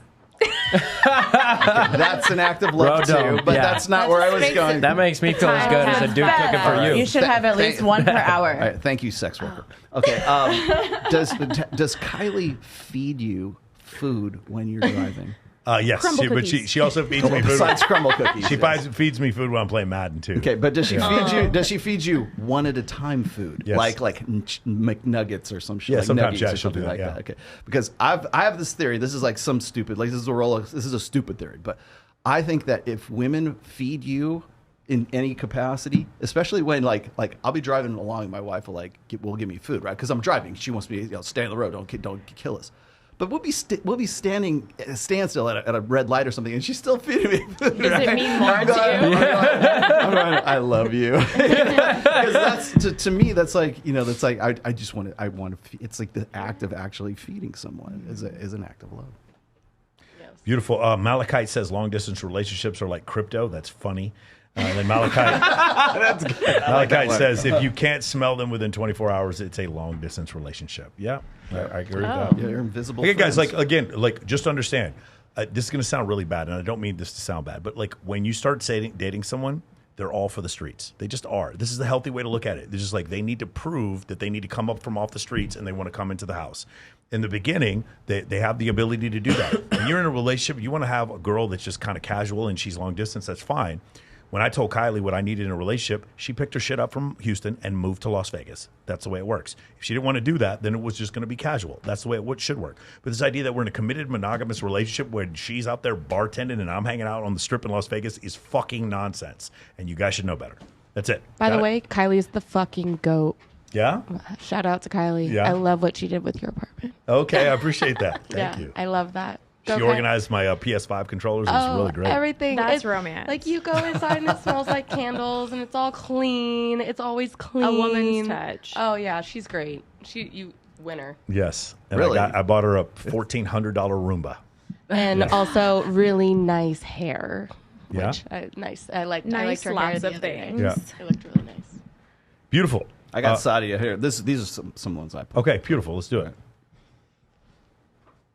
Can we pull it? Yeah, we go. Let me break it to you boys. The average 23-year-old girl has slept with more men than the average 53-year-old woman. Let that sink in. We're living in a time, and I know this because I used to be a teacher for many years, and I couldn't believe the sexual promiscuity amongst 14, 13, 12-year-old girls, because here's what they had. They had access to Snapchat.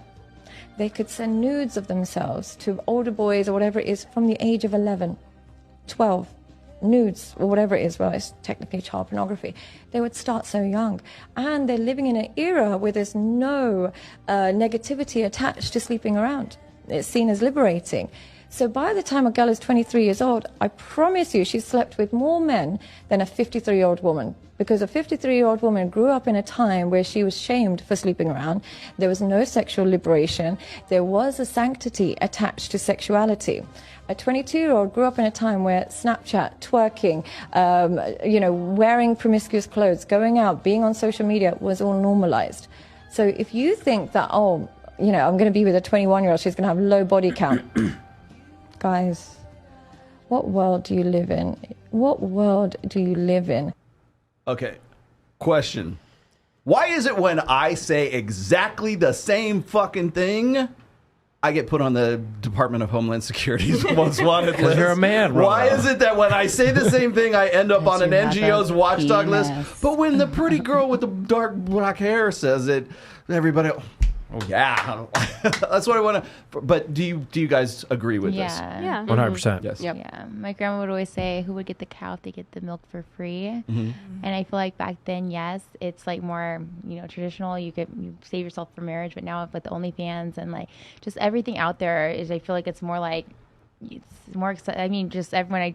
Like you said, you have to have sex the first night to see it out because you don't want to get connected and then like the dick sucks or whatever. Yeah. Like, I don't know. Mm-hmm. But I think it's more Instagram than OnlyFans. I don't know a lot of girls like that are meeting their partner OnlyFans, through. like Snapchat, like everyone. Snapchat for but sure, like with, I'm talking about only because it disappeared. But when I say OnlyFans, I mean like with the nude photos and like just more promiscuous than how it was back then. Yeah, I think access has a lot more to do with it these days, because Instagram in particular too, because it doesn't even have to be nudes. It could just be like showing off your ass on I feel Instagram. like Instagram's really easy access, but like for like it's more promiscuous than how it was back then. So here's two things. The number of women somewhere on the hypergamy scale that had access to sending messages to higher status men increased, and those men, their appetite for having sex with those girls is never satiated, so that's why this whole thing is happening. Does that make sense? Mm-hmm. That's why it's like the guy who's banging a lot of chicks, his roster is infinite. He doesn't have a 53-man roster. He doesn't have to make cuts. He just goes on forever if he wants to. Like Drake doesn't say, "Well, I've fucked enough women this year." It doesn't work like that, right? So, question. Okay, for example, say you don't have like OnlyFans, for example, but you sell content on Snapchat to people exclusively that ask for you, but you like don't publicly advertise, and your partner has a problem with that. Okay. But he is also someone that would go on OnlyFans. What would you call that? Probably a hypocrite to a little bit. Yeah, for sure. But that's not quite what we're talking about. But I totally understand. I understand what you're saying. She's looking for clarification. Yeah. So again, asking for a friend. We can make it even simpler. We can make it even simpler. I met you at the strip club. I pulled you out of the strip club, like Cat Williams said. This might be your last night. You may never have to work here again. Yeah. You know what I'm saying? Girl fucking with me may change her whole life. So with Cat Williams, so you pull the girl out of the strip club and then you get mad that she goes to the strip club, right? Just that's one of the situations. In my situation. My girlfriend met me at bikini competition, and then she's upset that I host bikini competition. Sorry, like this kind of like what happens, right? So it's that type of situation. You're saying it's hypocritical if a man has a problem with you being on OnlyFans, and at the same time he's checking on OnlyFans. I think that's like that's too foul. If you don't even have OnlyFans, yeah, but you're still selling. Media of yourself to men. Sex work. Advertising. Right, but you're not, it doesn't matter. Like if he's on OF and you're on Snapchat selling shit, it's the same thing. You're not looking at another guy. He's looking at you, and you don't even care about the guy. You're just like, so ladies, I think ladies might not understand this. I've heard women say this. They'll go and film with another dude on OnlyFans besides their boyfriend, and then tell their boyfriend it's okay because I didn't enjoy it. It doesn't matter. It doesn't. Like hold on. totally that's crazy. It doesn't matter. Crazy. Hold on. And the same thing here. You send the video to the dude, and you're like, "It's okay because I didn't enjoy it." It's not okay because it's not okay because he enjoyed it. Do you understand? The problem that we have is like the problem that we have is like when women say, I feel like just stop making less of intercourse. Like seriously, it is what it is. Sex is pleasurable. Period. Yeah, but men can still have. I used to date a gay porn star, and he used to tell me how he did not enjoy fucking other men. But you know, I don't think he was gay then. But that's my whole point. Like you say you don't enjoy fucking other men, but yet you do it. Like he says, I don't know how we got here. You know okay. what I mean? I'm very confused. We're now getting banned off of YouTube. Yes, yeah. On my channel, thank you very much. Yes. I forgot what we were talking about. No, I was going to say as far as like happening younger. And we always talk about like body count all the time, and people make a real big deal of body count. Like for instance, when I talk about body count, I always talk about it in clinical terms, right? I would say the reason why men are obsessed about body count is because they want to determine whether or not that woman is a good bet for his own paternity. Because if a woman is asleep around, they don't know that the baby coming out of that woman is necessarily going to be his kids. That from an evolutionary perspective, from a hindbrain, lizard brain, limbic level. That's really the basis of it. But what we don't really talk about is similar to what you're saying before. Is like women are the advertisers and men are the pitchmen. So like the reason why a guy would get jealous or would have a problem with you, doing OnlyFans is because you're still advertising your sexuality when he can't go and pitch anymore because you guys are in a monogamous relationship, closed on your end, closed on his end, or ostensibly anyways. But we live in a time of Snapchat. We live in the time of Instagram. We live in a time where that access for that sexuality, or for women to make a living off of just advertising themselves, not necessarily fucking, but like just advertising that they might be sexually available. Because what happens is when you show your boyfriend for the first time on Instagram, women lose market share. They lose followers because the idea or the fantasy that woman might actually still be available flies out the window the minute that you show a picture of your boyfriend on Instagram with you as well, and they go, "Oh fuck, why am I following this bitch for? I'll never have her." This is another like big dichotomy between men and women. Dr. Buss talks about this a little bit about if you were to ask a man what's worse, if she has a mental or emotional affair with someone and doesn't have sex, or she has sex with someone with no emotion, and then they ask women the same thing. And for women, overwhelmingly, the emotional affair is worse, and for men, overwhelmingly, the sex is worse.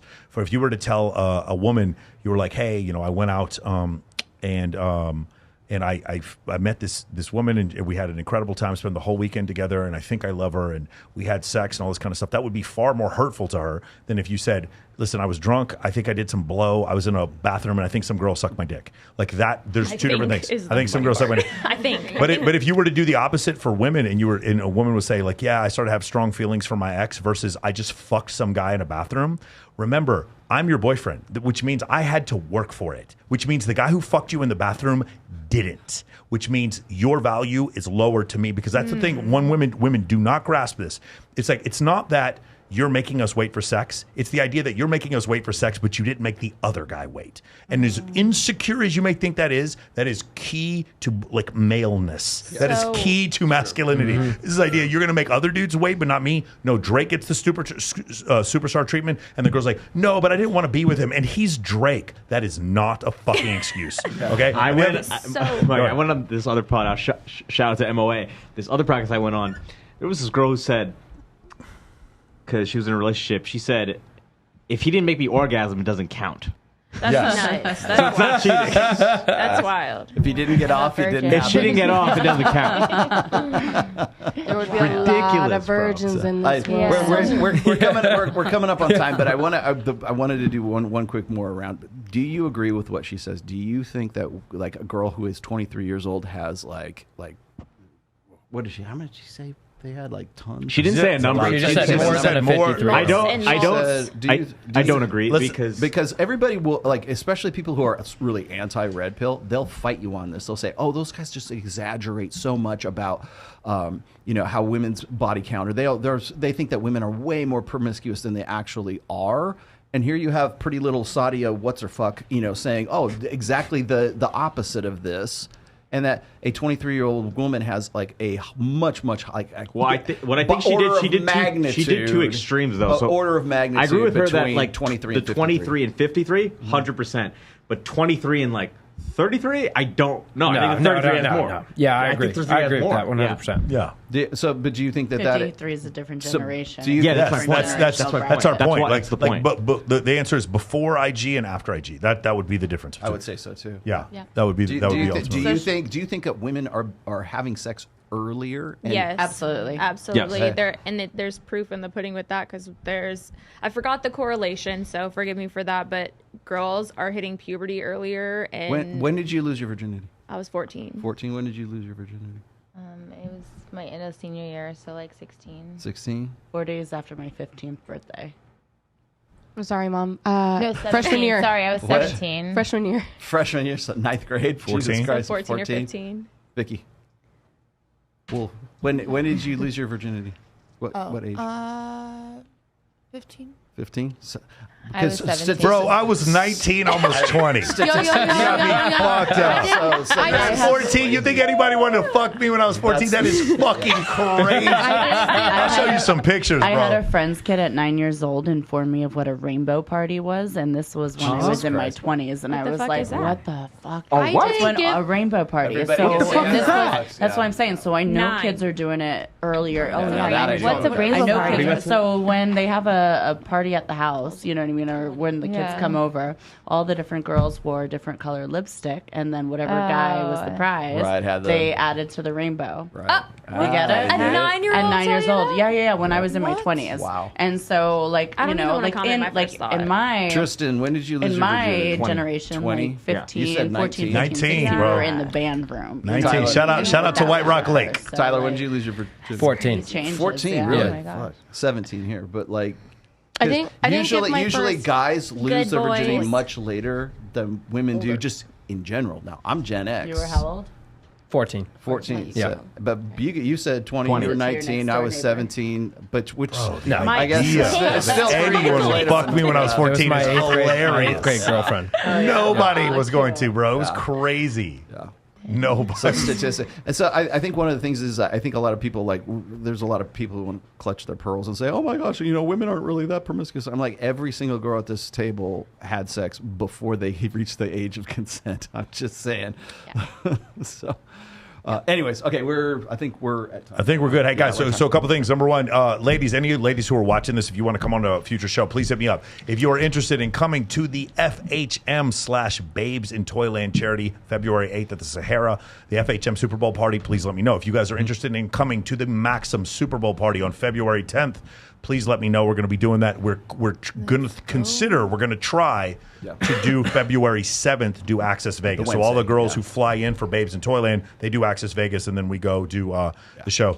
Next week, because AVN starts next week, we have a bunch of girls coming on. Industry night. It's going to be industry night. So we're going to be on here, and we're going to just be talking about Jesus the whole time while we have nothing but porn stars. Nothing but porn stars. Talking about Jesus. So you guys should be excited. Every girl, and I was trying to get Sterling to come. He can't make it. But if we can find at least one guy who's in the industry, we'll try to get. Yes, for I sure. can probably help you out with that. Yeah. Domo's on top of her game too, man. She wants to help us too. So, which is great because the only time we have ever had to cancel a show was AVN because all the girls had to work. All the girls had to work. They would not leave the expo because they're making too much money. Right now, I know Sarah Jesse's probably coming. Katana Montana is coming. Domo will be here. Yeah, Domo will be here. I'm gonna ask Nicolette Shea. I'm gonna ask a bunch of other girls like that if they want to come on next Thursday. So that should be exciting. Then we will have a couple weeks. We'll have a week off, and then we're going to do the 7th. But we're going to try to do it the day before Babes in Toyland. That is tentative if we do that. And man, that's pretty much that's where we're going. I got super chats real quick here. Kel Reeve says, "Hey Rollo, great work you do, and the Player's Handbook is great." For the ladies, is there any healthy relationship with a guy that ended that you still think about? Do you view the reason for it ending differently today? Yes. Yes? Yes. Yes and yes? Well, hold on. Yes. Did you want him back? You do want him back? Do you want him back? I can't say that I want him back because he's already married. Yeah. The next girl that he dated. Yeah. But if he were more mature now, like how he is now. Yeah. Then. So you somewhat regret it? No, not for what he was in that moment. Okay. What about you? Yes. You regret it? No, I don't regret it. I don't regret This anything. is exactly one of my points. Keep going. You don't regret it. It's fine. But I would totally get back with him now. We still talk to this day. Yeah. I want none of my exes back. Got it. Lucy? I had one seemingly healthy relationship that I ended. It goes down to the needs thing, except my needs were both of the needs that men and women need. They weren't being met, so that was it. I wouldn't get back with him. I was too bored. Probably the same reason. Did he get the restraining order too? He is the only one that hasn't, actually. There He you go. stopped talking Right. on my birthday, and that was it. Did he have depression? Go ahead, Vicky. They're an ex for a reason, right?